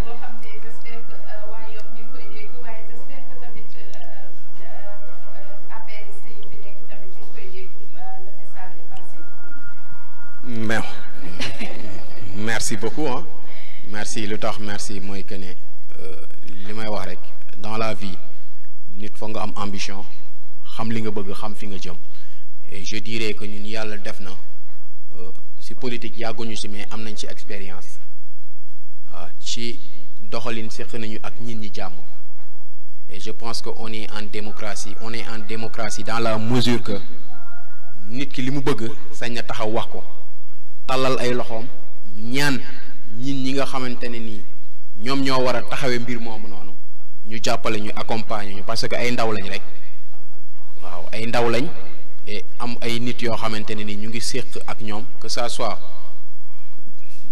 ci gouvernement bi que ça soit ci dëkkuwaay bi que ça soit ci dundin donc te dañ seetlu aussi que ne ñi nga xamante ne nii un peu partout boo demee ci seeni commune ñoom ñoo fay nekk ay leader ñoom ñoo fay nekk ay responsable di diriger que ça soit mairie que ça soit même au niveau de l'Assemblée les députés mais jeunesse bi léegi dañ nekk en vogue jël les choses en main et comme j'ai eu à le dire yàlla dafa dogal ñun bi ñu waree dem jàngi nañ bi ñu war a tarbiyu nañ donc rien ne nous empêche li nga xamante ni mooy suñu bëgg-bëgg ñu nekk ci encore une fois di tàllal ñëpp loxo pour ñu jàppale ñu ci loolu nga xamante ne ni mooy suñu bëgg-bëgg mooy suñu mbébét. man damay ñëwaat encore ci Yoff bi encore parce que boo xoolee temps yi passé dafa amoon problème lu jëm ci accord de pêche yi amoon na yeneen temps yi nga xam ne nappkat yi dañuy dem jën du ñu am jën te ba léegi gis ñu gouvernement bi suñu tamit serviteur président Macky Sall mu wax ci benn yoon lu jëm ci accord de pêche yi yow mi nekk jeune am na ci Yoff nga am seen mouvement ban taxawaay nga jotoon a am par rapport pêche yi. waaw fifi foofu man li ma ciy wax xam naa ne du bari li tax du bari mooy ñun ay waa Yoff lañ ñun suñu lépp Yoff la ndax buñ ne Mansour Dia mooy wax kan mooy Mansour Dia surtout maam Issa Sarr la bu Ndëngaañ te ku wax Yoff wax Ndëngaañ dinañ xam biñ juddoo li ñu fekk mooy géej goo xamante ni da doon béjji. allo waaw. am na ku nekk ci ligne bi allo salaamaaleykum. allo waaw. waaw soxna si ça va na ngeen def. maa ngi fii sëñ bi noo tudd. ça va alhamdulilah. noo tudd. allo waaw maa ngi lay dégg. waaw man maa leen dégg bu baax nag quoi ma ne. noo tudd man la Papis Faye. dalal ak jàmm. allo yéen a ngi dégg kàddu askan wi waaw maa lay dégg bu baax. waaw ma ne man la Papis Faye. Papis Faye. Papis Faye bu APR. Papis dalal jàmm. waaw mais man maa leen déggu nag seen retour bi moom moo baaxul ma leen. est-ce que doo wàññi sa télé bi tuuti. non ma ne maa suul. yaa ngi ñuy dégg nii. ñoo ngi lay encouragé. merci. di la remercier sa taxawaay ci yow. merci. parce que gis nañ taxawaay bi. jaaree ko ci xale yu ndaw yi nga xam te ne vraiment ay orphelins lañu ngeen doon def chaque année ngeen jox leen ay cadeaux ñu bëgg ak ay yeneen activités yi nga xam ne comme lu mel ni jàppale étudiants yi pour que élèves yi autant pour moi ay révision philosophique pour que ñoom ñu seen bac bi gën a mën a yomb ci ñoom parmi tant d'activités très sincèrement vous êtes sur la bonne voie. ndax nag bu nekkee ci une voie boo xamante ne vraiment ça mène vers la réussite nañ ko ci encouragé merci beaucoup moom moo tax aussi donc ñoo ngi lay encouragé merci beaucoup di la wax ne la aussi fi nga jàpp foofu la. donc jeunes yi daal jox nañ la nopp te incha allah loolu sub la nekk ci biir Yoff dinañ ci wane suñuy taxawaay. merci beaucoup dinañ ci jàpp lu ñu mën. te képp koo xam ne aussi xam nañu donc dinañ ko inciter à ce que aussi moom mu jàpp la parce que mérite na ko quoi vraiment. merci beaucoup xam naa ni incha allah dinañ gën a yaatal jërëjëf merci beaucoup. merci beaucoup kooku sama doomu ndey la ñu koy wax Babacar Faye di Papis. di jaajëfal di wax ne lu mu témoigné si man rek mu ngi ci moom. mooy li nga fi wax sànq rek par rapport ak xale yi ak Noël boobu ngeen fi organisé woon. exactement. exactement di wax yeneen téléspectateurs yi ñuy seetaan que ni mun ngeen def comme Papis rek ngeen dugg participer ci émission bi à travers notre numéro serveur bi muy 88 628 04 56 88 628 04 56 ca Mansour dañuy àggale waxtaan bi mu mel ne am na keneen ku nekk si ligne bi salaamaaleykum. maaleykum salaam. soxna si na nga def noo tudd. man la Salamba. yow la. Salamba dalal jàmm ci sa plateau kaddu askan wi. di leen ziar di leen ñaanal rek. amiin di rafetlu émission bi bu baax am na solo. amiin. di ñaanal Mansour Dia. yal na ko yàlla taxaw yal na ko yàlla aar. amiin te ñaanal lépp lu mu bëgg ci politique. yal na ko si yàlla jàppale yal na ko yàlla dooleel. amiin. ndeysaan dafa yàgg di def chaque fin d'année muy def ay cadeau. booba ndeysaan jàpp sax ci dara. ñu dajale li mu am ak li keneen am. di ambale di oo xale yi tout tànk yi di leen ko jox. ñu di ko ñaanal ci loolu yal na ko yàlla fay. allahumma amiin. di ko gërëm tamit ci taxawaayam. bàyyiwul papam bàyyiwul yaayam bàyyiwul ay rakkam bàyyiwul ay magam. féete na leen te mu leen war a féete. ñu ngi koy ñaanal yàlla yal na ko yàlla aar. amiin yaa lu sumba lu nekk yàlla na ci yàlla jàppale. allahumma amiin yàlla dooleel. amiin. yal na la yàlla laax fa yàq eggul. allahumma amiin. yal na la yàlla defal sutura defal la jàmm Mansour. allahumma amiin. sa taxawaay rafet na macha allah. allahumma amiin. lépp loo bëgg ci politique bi daal yaa ko xam yal na la ko yàlla defal. allahumma amiin. ñu ngi lay gërëm di la ñaanal bu baax yal na yàlla yàgg sa taxawaay. allahumma amiin. kontaan nañ bu baax ci yow. allahumma amiin. jërëjëf. xaaral ma paas la. kooku Tata Do la ñu ngi lay jaajëfal bu baax Tata Do. kàddu yi am na solo. salaamaaleykum. maaleykum salaam. waaw soxna si ñu ngi leen di ziar bu baax. delloo ziar sëñ bi. di leen gërëm di leen sant aussi ci taxawaay bi ngeen def tey. merci beaucoup. muy sunu doom. waaye sunu rakk. ndeysaan. di sunu goro yi. maanaam dafa am ñetti position ci ñun. ndeysaan rafet na. nekk xale boo xam ne bii macha allah. dañu koy ñaanal gudd fan ak wér rek. amiin. kii doon wax léegi sama soxna la magam la. d'accord. man mii papaam lañ ma tuddee. ndeysaan. loolu suñu ko waxee rek dafay bari loo xam ne ni daf koy firndeel. ndax wayjuram wu góor ak sama wayjur wu góor ñoo nekkoon ay xarit. ñu benn bakkan. ñu wëlbatu jël seen doom dénk ma mais moom moomu toog tey waral bés bi. mu nekk koo xam ne kii ku responsable la koo xam ne kii comme ni ko sama soxna waxee ku laax ngërëmal muy jur la. ndeysaan. lafal cet rek lañ koy ñaanal. amiin yaa rabbi. amiin. wax dëgg yàlla suñuy wax ci moom sax duñu ànd ak sago. ndax mbaaxam. générosité. waaye aussi clairvoyance bi nga xam ne bii moom lay ànd ak lépp lu muy def la. allahumma amiin. ak dëggu. moo tax ñu ngi koy ñaanal yàlla di ko dénk lépp waaye yóbbu yëpp. ku dégg sama baat xam ne man nii ngaa la fekk. du ma waxantu. dëgg la. amul dara lu may def ci àddina di ko waxantu. mag ñi xam nañ ko ndaw ñi xam nañ ko góor ñi xam nañ ko. jigéen ñi xam nañ ko. kon su ma seedee ci jëmm jooju rek. xam nañ ne que ni li may wax dëgg la. Mansour ñu ngi lay ñaanal yal na yàlla defal tawfeex. allahumma amiin. yal na yàlla jàppal la ci li nga xam ne lii moom nga bëgg a entreprendre yépp. allahumma amiin. parce que mérité nga ko te incha allahu rabbi ci kaw ci kanam rek nga jëm incha allah. incha allahu rabbi. yal na yàlla defal mbir yëpp soxna si ñu ngi leen di gërëm bu baax di jéggalu ci kàddu yu guddi yi. yu jaxasoo yi waaye nag di leen sant bu baax. yéen a DG Sias ak ñëpp. ñu ngi leen remercier bu baax macha allah. macha allah jërëjëf. jërëjëf jërëjëf caat boo ma mayee rek kooku suma papa la. demal ndax comme ni ma ko waxee sama wayjur bu góor lañ ko tuddee. yàlla dogal muy denc sama sœur. waaw mu nekk koo xam ne kilifa la aussi ci famille bi taxawaayu kilifa. des fois suñu bët ñu xaw a jaaxle bu ñu demee ci moom bu ñu waxtaanee moom rek yàlla ginduñu de par ses conseils ñu gindee ko. donc di ko gërëm de passage Pape Ngala ak Tatado yàlla na yàlla fay leen ba ngeen dem ba fekkee njëriñu bébé Fatou. amiin amiin.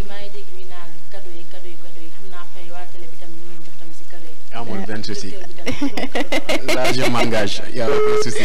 décembre des na de ñu ngi ci mois de mars nii rek. des na de amul benn problème j'anticipe sur ça. sànq yaa ngi woon ci accord de pêche yi ak problème yi ci am na ku nekk ci ligne bi salaamaaleykum allo allo salaamaaleykum. allo waaw. salaamaaleykum. maaleykum salaam. allo mu mel ni dagg da serveur bi la Fifi.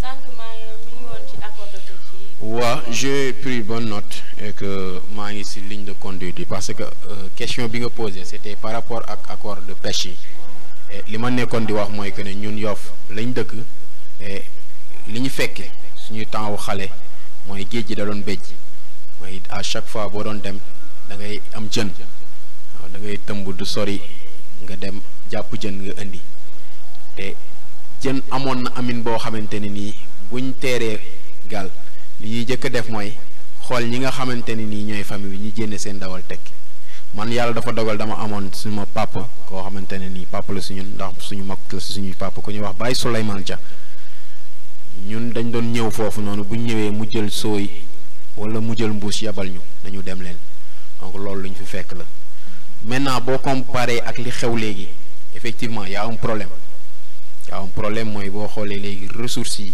au niveau ci géej gi demeetul noonu. mais loolu man je me dis que ne c'est un phénomène boo xamante ne nii état mu ngi ciy taxaw di ci def li nga xamante ne ni moom la ci war a def parce que accord de pêche naam dëgg la am na mais dafa am lu ko fi jiitu et le président de la république bu ñëwee li mu njëkk a def mooy jox instruction par rapport ak le ministre d'autant pour ñu fexe ñu révisionner waat accord de pêche yi nga xamante ne ni joxe nañ ko même arrivé à un moment donné dané foog ñu def en stand-by contrat yooyu noonu parce que si liñ jot a xam ñun même si suñu xam-xam soriwul mooy que ne géej am na nu ñuy nappe di nappe à un moment donné foog ñu def benn stand-by benn taxaw tekk pour may jën yi parce que jën yi aussi dañuy produire maintenant y a des filets yoo xamante ne nii bateau yi dañ koy utiliser loolu bokk na si li nga xamante ne nii moo gën a causé actuellement crise bi nga xam ne dafa am jëmee ci géej gi. mais nappkat yi la plupart ñu ngi accusé naan carrément parce que. non dama. nappkat yi ñu ngi accusé la plupart gouvernement bi ñu ne chef de l'état bi moo jaay seen jéeg. que ñoom léegi dem nañu ba amatuñu léegi jën bu ñu demee si biir jéeg bi dañuy am à chaque fois problème ak bateau yu mag yi ndax ñu am na ñuy naan dañ leen di sotti ay ndox bu tàng. dëgg la dañ leen di def de telle sorte que seen gaal bi day këpp dañuy nekk di xëccoog ñoom ay jën de telle sorte que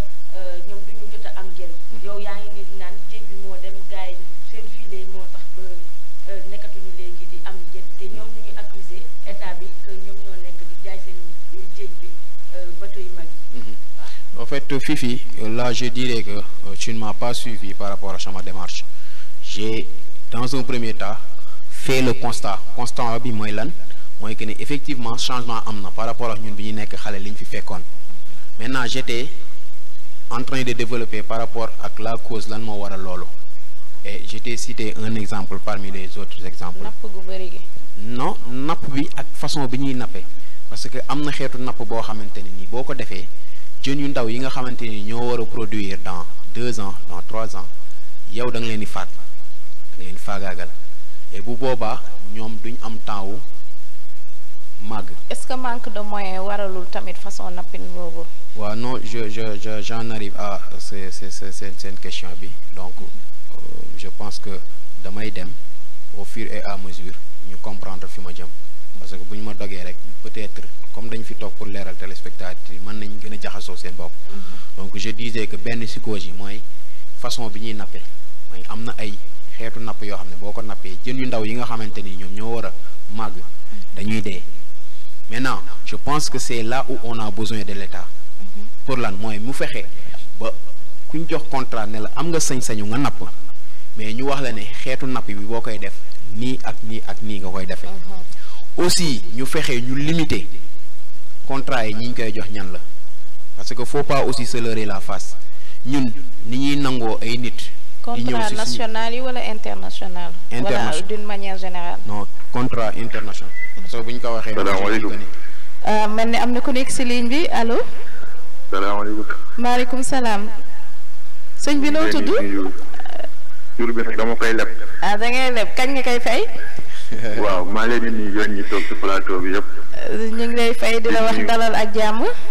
di nuyu grand Mansour. di ko wax ni juste di ko dolli ay encouragement. Merci beaucoup. parce que man mii di wax ak yow de xaw ma lan mi dimbali na samay morom yu bëree bëri. ndeysaan. te lépp lu muy def da koy def ci sutura. lépp lu muy def da koy def même ñi mu dëkkal ak ñeneen sax duñ ko yëg. kooku noonu dafa jafe instant bi ci société biñ toll. ñun dañ koy ñaanal rek. di ko wax ne nag am na ñaanu waajur te quand même ñu ngi fi duñ ko seetaan ci dara.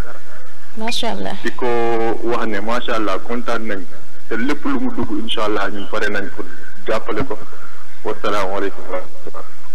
jërëjëf papa kàddu yi rafet na Mansour. waaw comme dafa leb tur bi waaye ne serait su ma déggee foo am rek dinaa xam kala mais comme dana day leb tur bi keneen ku nekk ci ligne bi allo. koy jégal di jaafal. allo asalaamaaleykum. maaleykum salaam. ñoo ngi ziar. delloo ziar soxna si noo tudd. di rafetlu seen émission bi. merci beaucoup. kontaan nañ trop ci invité bi. merci beaucoup noo tudd soxna si. di félicité suñu rakk ju baax. allo. ma ne ñu ngi félicité suñu rakk ju baax. waaw. ju mën a toppatoo ay waajuram. ndeysaan. ju mën a toppatoo njabootam. dëgg la. di ko ñaanal gudd fan ak wér. amiin amiin. li mu bëgg moo ko xam yàlla na ko yàlla defal. allahumma amiin. ñu ngi koy ñaanal kontaan nañ torop. allahumma amiin. kontaan nañ ci Mansour torop macha allah. yàlla na ko yàlla la fay jot. allahumma amiin. allo. allo yi ñu ngi dégg Mansour bi ngi lay dégg soxna si. nga yëkkati baat bi tuuti. famille bi yëpp ñu ngi toog di leen seetaan. allo. allo waa ñu ngi lay dégg. allo waa man la Marème. Marème. waa. Marème dalal ak jàmm Mansour mi ngi lay dégg. allo. allo waa ñu ngi dégg. allo. waa ñu ngi dégg. yaayu Maymuna. allo waa ñu ngi rafetlu émission bi di kontaan. di ñaanal Mansour di ko wax kontaan nañ torop ci moom. waaye kontaan nañ ci moom xale yu ndaw yi macha allah ñu koy ñaanal Mansour xale bu ndaw da koy tardé liggéeyam. Mansour lu mu nekk nit koo xam ne amul benn problème. ndeysaan xale yu ndaw yi dañ koy tardé billaay ba démb rek sama doom bi la romb nii muy tax di foo di ree mu ñëw taxaw daf ko ree ba ñëw na maan sa doom bi ma ne ko yow sama doom bi dinaa la ko may ndax xam naa ne xale rek yow daf lay tardé sa liggéey. ndeysaan Mansour moom kontaan nañ ci moom daal macha allah. macha allah di wax ne ñu ngi rafetlu. ñu ngi koy ñaanal li mu bëgg moo ko xam ci biir xolam yàlla jàppale ko. kontaan daal dañ kontaan ba mënuñoo wax. macha allah am na solo. macha allah macha allah. ok merci beaucoup merci kooku mooy yaayu Maymuna di sama xarit di sama sœur di sama lépp. waaw xam naa pour revenir ci question wu Fifi damay signaler parce que dafa am sama xarit yoo xamante ne nii ñoom ñu ngi extérieur. bëggoon a intervenir parce que. mu mel ni am na ku nekk ci ligne bi allo. allo. allo. allo salaamaaleykum. waaleykum salaam wa rahmatulah. sëñ bi na nga def ñu ngi lay wax dalal jàmm ci plateau kaddu askan bi. taxul ma leen di dégg bu baax na. allo. bon xam naa je sais que vous allez bien maa ngi leen di nuyu kenn ku si ne ma lay jox sa wàccuwaay di leen siyaar bu baax a baax. ñu ngi lay ziar. je m'appelle Youssouf Hassane. Je suis professeur d'anglais et directeur du centre de langue globale Mishko. mu bëggoon rek xam naa dégguma leen nag ngeen mu bëggoon. sëñ Sène ñu ngi lay dégg bu baax ñu ngi lay dégg. joxe kàddu seede ci jëmm jooju ngeen xam na. ngeen ko dalal tey. damay wax ni xam naa politique bu fekkoon ñëpp danañ ko defee moom ni mu koy defee Sénégal romb na fi yàgg. Voilà une personne boo xamante ni il est épris de qualité humaine. Une personne boo xamee ni moom jëmmu boppam soxalu ko. Voilà quelqu'un koo xamee ni il se sacrifie tout le temps pour le bien des autres, pour le bien d'autres. moom yitte du tàbbi ci noppam te taxawaay ba ca war ba ci déglu du ko am. te il a toujours été comme ça. Et je pense que je suis une personne bien placée pour en témoigner parce que je suis son meilleur ami. Avec Atami, on chemine ensemble. Et il a toujours été comme ça. Bon. Yitteem yëpp loolu la maanaam naka lay def ba jëriñ nit ñi boo xoolee ci cadre politique bi comme ni mu leen ko waxee am na ay réalisation yu bari yoo xam ne def na ko fi. ñu ngi wax comme chaque année taxaw boobu nga xam ne da koy taxaw ñi nga xam ne ay njëriñ lañ ñi nga xam ne sama ne way ñëw ji doole lañ seen tout tànk yi mu leen di taxawaay boo xamante ni day dem moom dañ koy ràññee ci mbedd mi boo romb ñu koy laaj ana sunu kaddu ak yeneen ak yeneen ak yeneen man ci cadre bi nga xam ne ci la évolué nga xam ni c'est le milieu enseignant avec le mouvement mais vous avez mis en place benn forum boo xam ne chaque année il venait en aide aux élèves et aux étudiants di organiser ay forum yoo xamante ni dañ si doon jël ay matières comme par exemple mën nañ jël philosophie organiser ci ay sessions di leen ci taxaw di leen wan yenn canaux yi nga xam ne mën nañ fa jaar ba mën a réussir seen ay examen. macha allah. comme ni ma ko waxee à l'entame de mon propos moom mooy que ni si tout le monde faisait de la politique comme le fait Mansour Dia le Sénégal ferait partie des pays les pays de grande renommée pays yi nga xamante ni fépp foo xamante ni danañ cité seen taxawaay bu rafet ci développement ak moom ñoom dinañ yegg foofu noonu waaw je suis très ému moo tax xam naa dina feeñ ci kàddu gi parce que jëmu jot nit dafa sori ci man lool te macha allah jëmu la joo xamee ni kenn dunu ko daal waaw te avenir yoo xamante ni moom mooy avenir askan wi buñ ko tegee ci ñi nga xam ne am nañ aspect bi nga xam ne mel nañ ni moom ni mën nañ sori lool waaw ñu ngi sant bu baax a baax émission bi li ñu tëddee am na solo lool question yi am na solo lool xanaa rek doole di ko ñaanal aspiration yi nga xam ne am na ko mu jëlee ci ay ndam yu kowe te yi tamit yoo xam ni wala une personne boo xamante ni nañ ko def confiance jox ko confiance te xam ne il peut mener à bien la barque yóbbu yoo foo xamante ni mosu fa egg waaw je parle en connaissance de cause parce que jàgg nañ trop te lu ma wax ci moom mën naa wax ne man mën naa jël kaamil kitaab ni jëmm jooju toog foofu man moomu gën fuuf waaw ñu ngi daaneel xam naa foofu suñu kàddu di ko ñaanal bu baax a baax nag suñu borom sàmm ko musal ko ci cat musal ko ci lépp loo xam ni waaw musal ko ci lépp loo xamante ni lu mën a jur la range la fi nga xam ne bëgg na fa yegg fi nga xam ne bëgg na fa porter Yoff mu yegg foofu noonu. amiin yaa rabbi. voilà ma leen di féliciter yéen itam yéen ñaari présentatrices yi. parce que ay questions yu pertinentes ñu ngi koy laaj moom tamit ñu ngi siy tontu de manière yoo xamante ni de manière boo xamante ni macha allah. te loolu rek moo am solo. te xam nañ doole bi nga xam ne média am na ko si dëkk donc yéen itam ñu ngi leen di féliciter ci taxawaay bi nga xam ne am na ko waajur yi ñu ngi lay nuyu ñu ngi toog nii ñun ñëpp di la seetaan di am une grosse fierté ci yow. merci beaucoup waaw une grosse fierté ci yow. waaw dañu la wax ni bul tiit bul ragal fi nga xam ne bëgg nga fa egg ak doxin bu ñu ciy doxee nii incha allahu da nga fa egg te doo ci am benn jafe-jafe. incha allah ñu daaneel fa suñu kàddu ñu félicité bu baax a baax. incha allah merci. macha allah am na solo.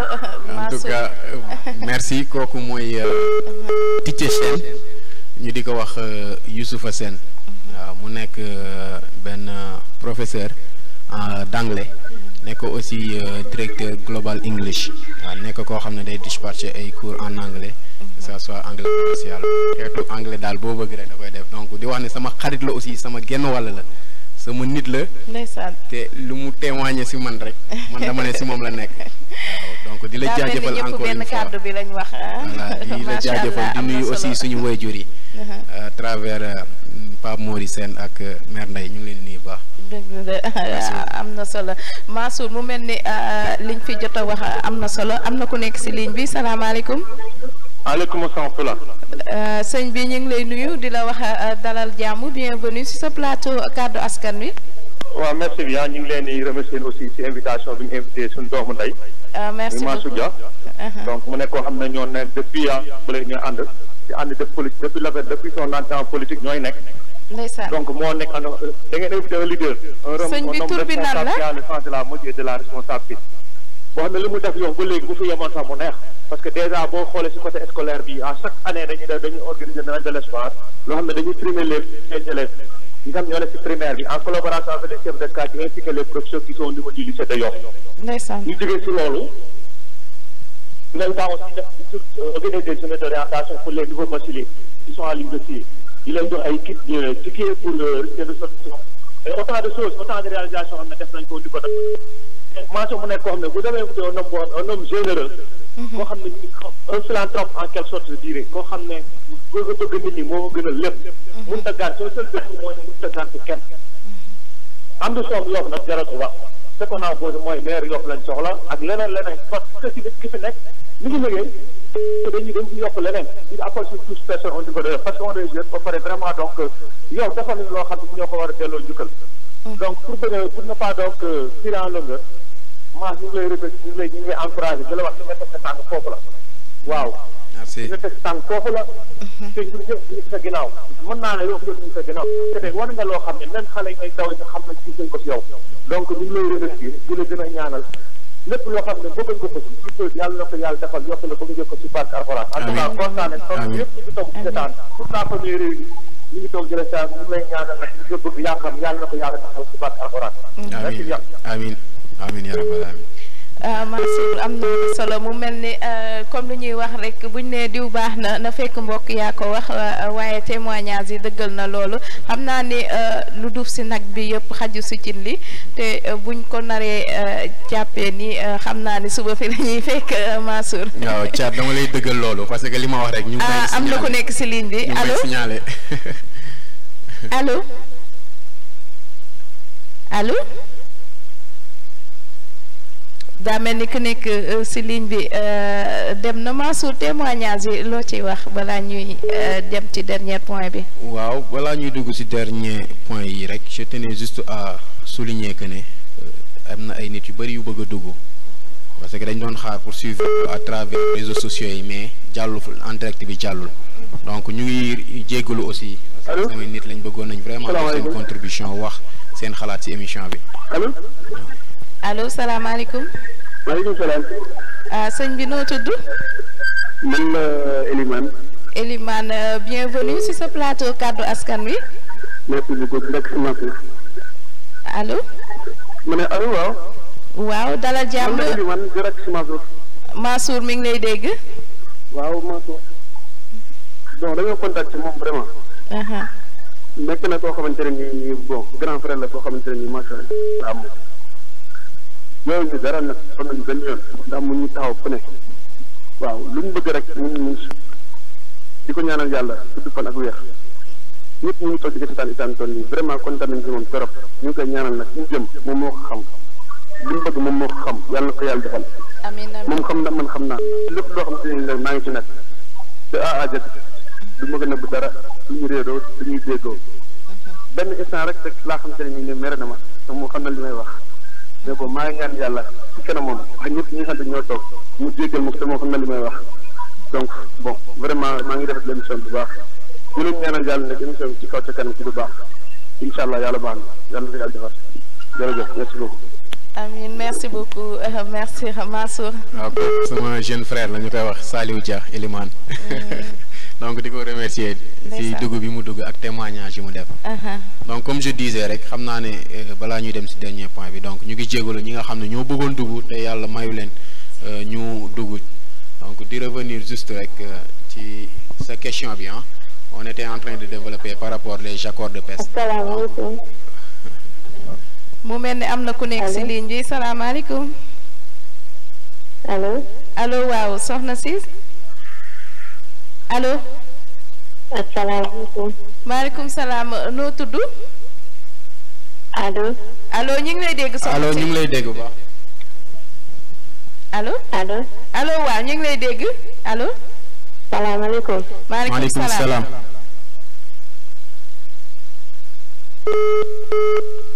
mu mel ni kooku dem na Mansour. waaw donc je revenais toujours par rapport. ñu clore par rapport pêche bi vite fait parce que mën a jàll ci yeneen points yi. d'accord en fait damay def rek de façon ramassée par rapport à questionnement bi donc je disais c'est un fait c'est un constat mais au-delà de constat bi dañ doon fexe apporter quelles sont les causes lan moo waral loolu donc ci xeetu nappin bi nga xam ne am na loolu benn la. ñaar mooy la façon bi ñuy octroyer les accords de pêche les contrats de pêche nan lañ koy accorder et je pense que loolu le président Macky Sall il a donné l'exemple te li may wax nii tey ci tey les acteurs de la pêche du ñu weddi loolu mooy que ne ku dem ba xalaat ne ñu ngi jël géej gi di ko def naka sudul noonu nga ne à travers ce ministre de tutelle nañ teg lépp ci suuf ñu def am njàngat xoolaat contrat yi nan la bindoo nan la tëddoo ak nan lañ ciy doxalee pour li fi amoon bu njëkk ba suñu jamono yi mu amaat fi donc je pense que loolu rek c'est quelque chose signifiant pour wan que ne acte yi ñuy posé. am na ku nekk ci ligne bi ñu jël sunu dernier auditeur bara ñoo tëj allo. maaleykum salaam soxna si noo tudd. man la Khady Samb.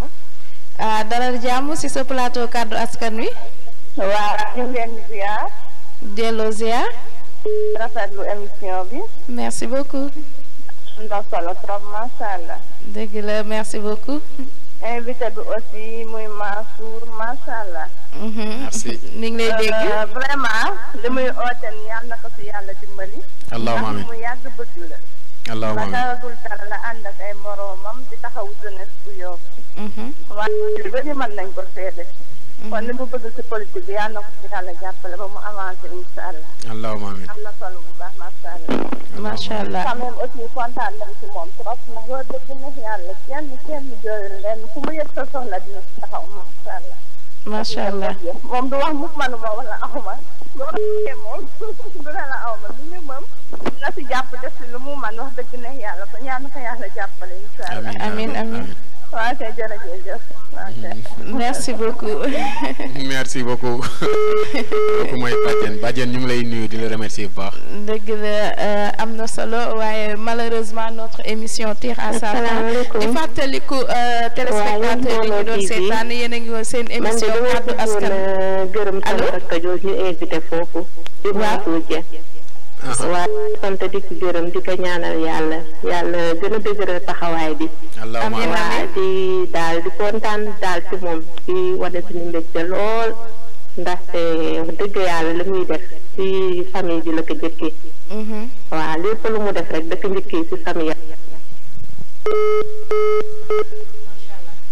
mu mel ni dagg na dem na waaye lu mu jot a wax am na solo di fàttali que ni yéen a ngi woon seen plateau kaddu askan bi tey ñu àndoon ci ak ki nga xam ne mooy Massour Dia nag dëkk fii ci Yoff di doomu Yoff yor plusieurs casquettes macha allah mais bi ci bokk na ci gën a ràññeeku muy responsable APR waaye tamit responsable provisoire ci mouvement bi bu bees bi ñu tëral muy JEM Yoff. Massour bala ñuy tàggatoo dañuy wax ci loo xamante si ni lëmbe woon na réew mi temps yi fa la ñuy tëjee xam na muy problème Sonko bi yan inconvénient la leen causé yéen fii seen relation entre Pastef ak APR mais surtout jeunesse bi nga xamante si ni amoon nañ yaakaar ci yéen APR ba yaakaar boobu tas ba waral li fi xew ñëpp teg si seen bët. waa Thiat posé nga ma question boo xamante ne nii je suis trop à l'aise pour répondre parce que j'ai toujours eu l'habitude de dire par rapport ak cas bi am nii mooy na ñun ñëpp bokkandoo ñu respectandoo les deux citoyens yi nga xam ne ñoo ko seq à savoir la personne de Adji Sarr ak la personne de Ousmane Sonko même si yàlla dafa nattu mu nekk homme politique donc mbir am na je pense que man même étant militant de n'importe quel parti que ce soit j'ai besoin d'être édifié par rapport ak cas boobu noonu donc li am dëkk mooy justice moo ñu mën a dimbali ci ñun ñi nga xamante ni dañuy am liyaar ñaar suñu xel wala dañuy am lënt suñu xel mu leeral ñu ko mooy ñu dem ci justice waaw parce que ndax bëgguñu woon sax di ci wax parce que li ñuy wax mooy dossier boo xamante ni dafa pendant en justice d'habitude c'est un peu compliqué ku ciy wax sa xalaat rek nga ciy wax mais je pense que comme tout un citoyen comme tout un Sénégalais les choses nécessitent d'être clarifiées et loolu lenn rek moo ñu ko mën a may mooy ñu dem ci mbax ne doone benn ñu àtte ñu xam dëgg fu mu féete donc loolu mooy li nga xamante ne ni mooy ci sama kàddu di respecter aussi ñi nga xamante ne ni mooy suñuy compatriotes di suñuy rakk suñuy frères yi nga xam ne dañu nekk ci beneen parti parce que man je pense que la politique c'est le fait d'accepter son prochain de par la différence des idées c'est pas que ne Mah Thiat wala Mah Fifi bokkuñu ay idées politiques que dañu noonoo dañuy xiiroo dañu ŋaayoo donc j'en profite pour faire un appel à mes frères mes compatriotes pastéfois donc ñu xam ne milieu bi milieu politique la et que nañ def anam ni mu gën a rafete ñu bokk Sénégal te xam ne ñun ñoo ko moom. Massour mu mel ni dafa nekk tendance bu bees ndax manifestation yàgg nañ ko seetlu fii ci Sénégal mais façon bi fi nekkoon na nekk tendance boo xamante si nii bu bees la mën nañ ne gulleet ça fait bu dee mës na fi am tamit mësul mel ni peut-être médiation yi ci biir la ak li nga xam ne mooy médias yeeg réseaux sociaux yi mais en tant que dañuy dindi casquette Massour teg ko fee mais dañuy jël en tant que yow apériste ban sensation la lay def bu ñu ne mën nañ ni sax que ni jeunesse bi dañu révolte carrément wane li nga xamante si ni mooy nga baal ma déggu ci li nga xam ne mooy parti au pouvoir bi ban sensation la lay def noonu. waaw. comme parce que jeunesse bi dañ leen a rejeté carrément fi mu toll nii si on peut le dire. waa Thiat man déjà le mot bi nga utilisé man je dis que ne du le mot adéquat li tax mooy dégoûté non. Non, c'est entre parenthèses. Entre parenthèses, d'accord, je le concède, je l'accepte. Mais il faut que nous situions les faits. Moi, manifestation amna lu indi manifestation. Dafa am lu fi jaar. Jëlal exemple, jeune bi nga xamantene ni il se débrouillait di génn dem lu mu uti ji moo xam day topp ci kalando bi moo xam day nekk ci njaga njaay bi. Xoolal jeune bi nga xamantene ni moom dafa jël kafeem di ko jaay. xoolal sama sœur bi nga xamante ne nii mu ngi jaay soit cere ci bopp koñ bi couvre fa ñëw jaare ko ci pandémie bi nga xamante ne nii moo ëllëg àdduna wërngël képp ñu jël ay mesures def ko pour bañ feebar bi nga xamante ne ni moo nekk ci dëkk bi mu propagé wu donc état loolu mooy rôle am bu situation amee il faut que mu def benn étude teg les mesures parce que li ñuy wax gouverner c'est prévoir donc loolu bu mu amee dafa tënk liggéey yu bari ñu bari dañ nekkoon ci benn souffrance boo xamante ne nii dañ boole li leen neex li leen naxari na tekk loolu benn la ñaar mooy que situation bi fi ñu toll nii c'est tellement grave parce que nit ñi ba léegi dafa am ñoo xamante ne ni amuñu benn prise de conscience que ne feebar bi c'est une réalité donc ñu toog loolu seen kër jeunes yi xale yi nga xamante ni ils avaient toujours besoin d'espace pour s'épanouir pour jéem a dem plage jéem a dem terrain football yi mais loolu ay frustration la yoo xamante ne nit ñi ñu ngi ko amoon toog même si je suis d'avis que ne am na une partie bu jénn pour la cause de Ousmane Sonko donc mooy situer les faits donc man à mon humble avis yooyu noonu yëpp boo ko boolee certes waa kër Sonko ñu ngi ci mais am na ñoo xamante ne ils étaient frustrés am ñoo xamante ne ni aussi amuñu lu leen neex par rapport ak gestion bi nga xamante ne nii le régime actuel mu ngi koy def donc yooyu yëpp bi mu dajaloo moo tax situation bi yegg fi mu yegg nii et je le reconnais mais quoi qu'il advienne sénégalais yi xam nañ ne Sénégal lu mu metti ñun ñoo ko bokk amul le Pastefois amul le républicain amul le démocrate ñun ñëpp ñoo bokk Sénégal et c'est ce qui vaille loolu mooy li nga xamante ne ñun ñëpp war nañ ko bokk ñu maase woo ko ñu xam ko quel que soit le problème man je pense que violence réglé wul dara man à mon humble avis loolu nit ñi xam nañ ko et lii aussi je me dis que ne quelque chose la boo xamante ne ni am na mais ça permet tant du régime du parti au pouvoir ñu tirer ci ay connaissances ñu tirer ci ay analyses et je pense que ce qui a été fait quand le président dit que dégg naa jeunesse bi dégg naa li ñu wax et que dinaa ci trouver saafara dinaa ci trouver solution donc en grosso modo de façon ramassée loolu mooy sama xalaat sama apport par rapport à cette question tamit président bi dafa yéex a wax ndax population bu ñu génnee seen première manifestation bi normalement ku ne avant manifestation bi sax ku nekk mi naan président jógal wax na président jógal na président wax mais gis nañu ko président waxul premier ministre am la yebal d'après gars yi li ñuy wax premier ministre bi dafa ñëw saaga askan bi ñii ñoo ko wax ci discours am bi après ñu continuer jékki-jékki moor yi di ñëw nànk-nànk ku nekk di naan nag kilifa diine yi wax jékki-jékki léegi ñu écarté carrément kilifa diine yi ne carrément na président bi wax ba dernière minute bu affaire yi commencé dégénérer ci la président bi jóg commencé wax mais si discours am bi gis nañu carrément mi naan dégg naa jeunesse bi dinaa indi lii dinaa utal jeunesse bi travail li yow ban jàngat nga ci am tuuti si discours Macky Sall bi nga xam ne à chaque fois dañuy gis ne même discours bi day tàngal képp saa su nekk jeunesse bi dinaa leen jox liggéey dinaa leen jox li mais ba léegi jeunesse bu muy dig liggéey pendant des années jeunesse boobu tamit ñoo gën si tey ne carrément ça suffit on veut du changement aussi. waaw Fifi damay d'accord ak yow quand tu dis que le président de la République il a tardé à faire une sortie mais faut aussi ñi rappeler jiite Sénégal du jiite sa kër état dafa am fonctionnement dafa am lu muy doxee c'est pas que ne dafa am ñaari oto yu def choc le président dafa war a jénn addu si et aussi il faut que ñi bàyyi xel le président bu doon ne lu am moom mu jóg mais kon du régler grande chose lu tax di régler grande chose mooy que ne boo seetloo si ni ñu tënkee état dafa am ñoo xamante ne ni ñoo koy waxal si domaine bu mu nekk et je pense que moment bi mu waree wax jénn na wax par l'intermédiaire de son ministre de tutelle à savoir le ministre de l'intérieur.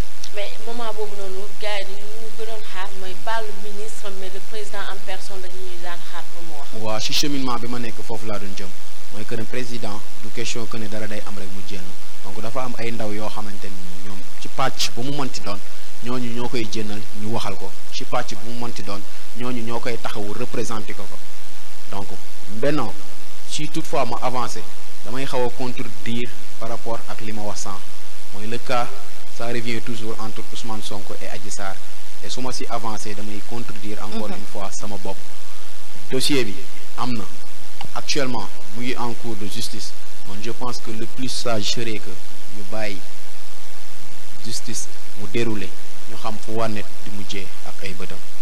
mais est-ce que foofu tamit justice am na fa ndax bu xoolee la plupart gars yi Sénégal yi lu ñuy wax dañu ne carrément dossier bi dafa nekkoon na lu nga xam ne ñaari doom sénégalais ñoo ko sëkkoon mais dañoo dem ba ci bi ñu gis ni que léegi nekkatul léegi wax bu nga xam ne ñaari doom sénégalais ko sëkk mais léegi en partie ñoo jël léegi dossier bi léegi moomee ko waaw.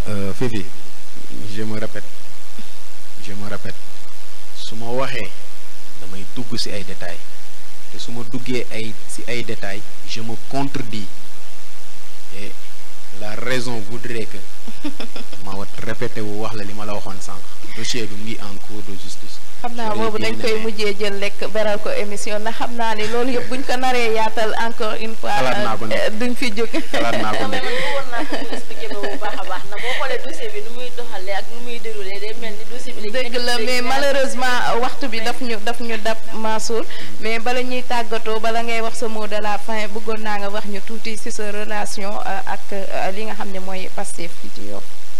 waaw suma relation ak ñi nga xam ne mooy Pastef fii ci Yoff je dirais que ñi ma ci xam on entretient de très bonnes relations vraiment on entretient de très bonnes relations dans la mesure que jox nañ ma cër bi ñu ma war a jox man aussi je leur retourne cër boobu noonu nga xam ne ñu ma koy manifester et dañuy gisante dañuy tooñante pas plus tard que hier am na ci kenn koo xamante ne ni sama frère la mu may sànni xeer quoi ni ma mais grand yow da ngay dem émission mais toogal jarul ngay dem noppaliku leen ñun dañuy ñëw jël ngóor gi ma nekk ci kàttanu suñu borom donc pour wanale rek loolu mooy li ma gëm mën nañ def politique sans pour autant que ñu xiiroo sans pour autant que ñu ŋaayoo et je me dis que ne actuellement ñu bëri il déteste de faire la politique parce que anam biñ koy defee moo xaw a ngeen baal ma ci kàddu yi moo xaw a ñaaw la politique politicienne waaw même pas la politique politicienne mais je me dis que ne nit ñi tey kenn mënu leen nax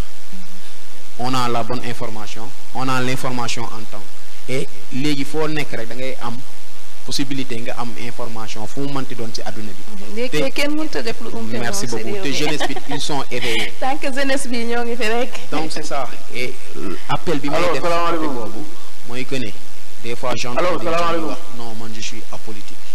allo salaamaaleykum. et là je me perds. allo attends am na ku nekk ci ligne bi. salaamaaleykum. salaamaaleykum. maaleykum salaam. waaw ñu ngi leen di ziar. sëñ bi noo tudd jox seen wàccuwaay.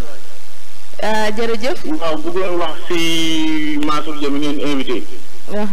di leen xamal ne invité ngeen góor invité ngeen jullit nit ku baax koo xamante ne ni Yoff dafa war a compter ci moom ndax dafa yéene Yoff. ba tax na dañ koy wax ne bu mu ragal dara. macha allah. ci yàllaa fi nekk lu mu gëm rek nag xam gëm ne day ñëw incha allah. te li gën ci moom yàlla na ko yàlla def. te xam naa ne Yoff buñ ko joxee bopp bu sonn dinañ am ndam ci moom. incha allah ba tax na ñu koy ñaanal di ko sant di ko gërëm. di ko wax encore une fois bu mu ragal dara incha allah jàmm rek lay am. wasalaam. macha allah merci beaucoup kàddu bi rafet na. merci beaucoup kooku xamee naa voix bi ji la ñu ngi di la ziar baax donc de revenir juste si li ma doon wax.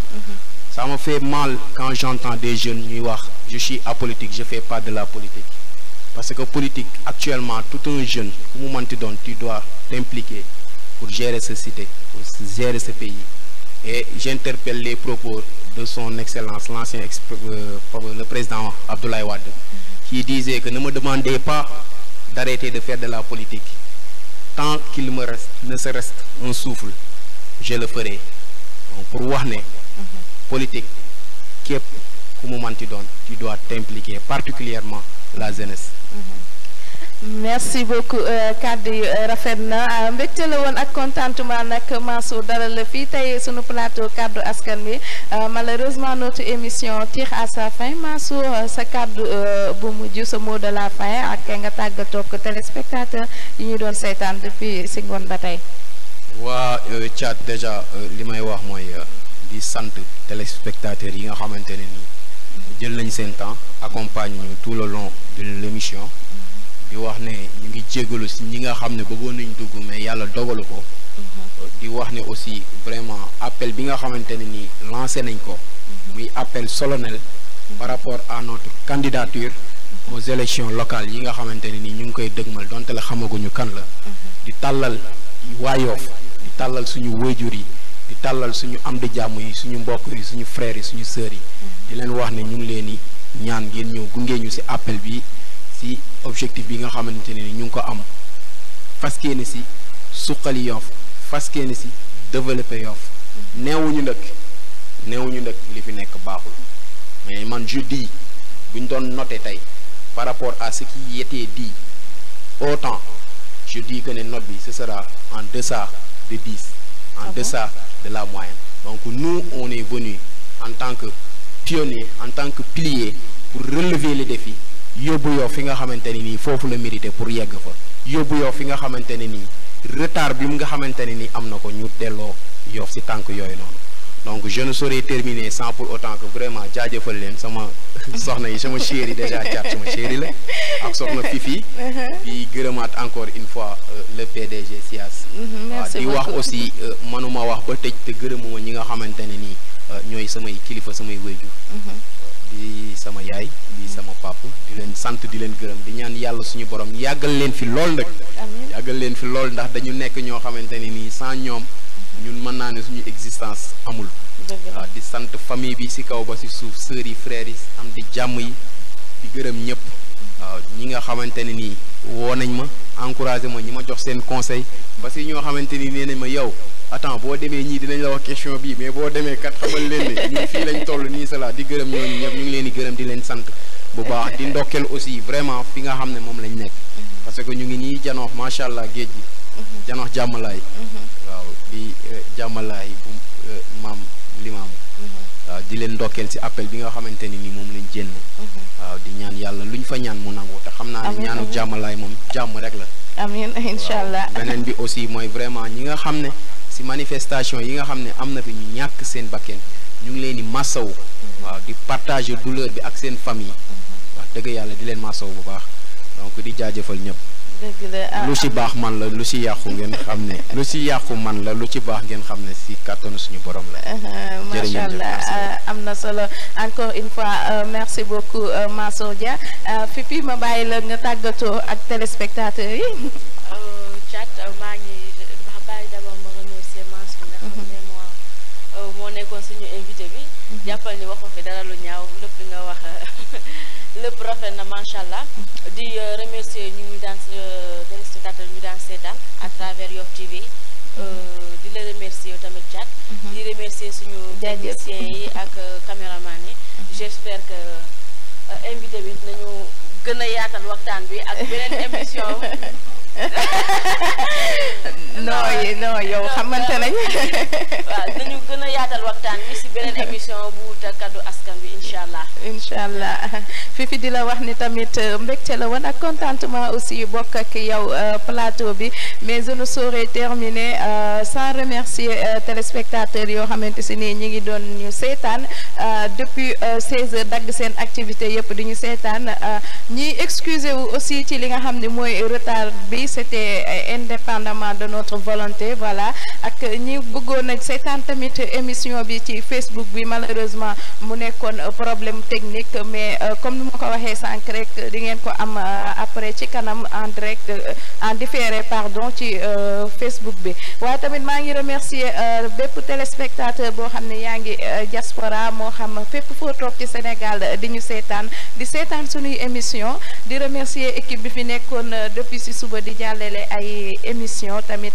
remercier nañ leen bu baax a baax di remercier DG waaye tamit maa ngi remercier sunu technicien caméraman ku ci mel ni Ndion Lay di remercier tamit Alsane waaye képp koo xam ne personnel nga yaa ngi liggéeyee ci télé bi remercier nañ la bu baax di remercier tamit ñi nga xamante si ni dugg nañ fi participer ci émission bi moo xam témoignage la wala leneen ak leneen sant nañ leen gërëm nañ leen di sant tamit ñi nga xamante si ni mooy kilifa diine yi ak kilifa aada yi duñu tàyyi di ko wax di leen jox nag dig daje mercredi prochain incha allah ci seen beneen émission kaddu askan bi ñu ciy ànd ak beneen invité même heure lay doon même fréquence avec ma consoeur Fifi di leen wax ni na bouger surtout pas restez collés scotchés à nos programmes dans quelques instants la suite de nos programmes merci beaucoup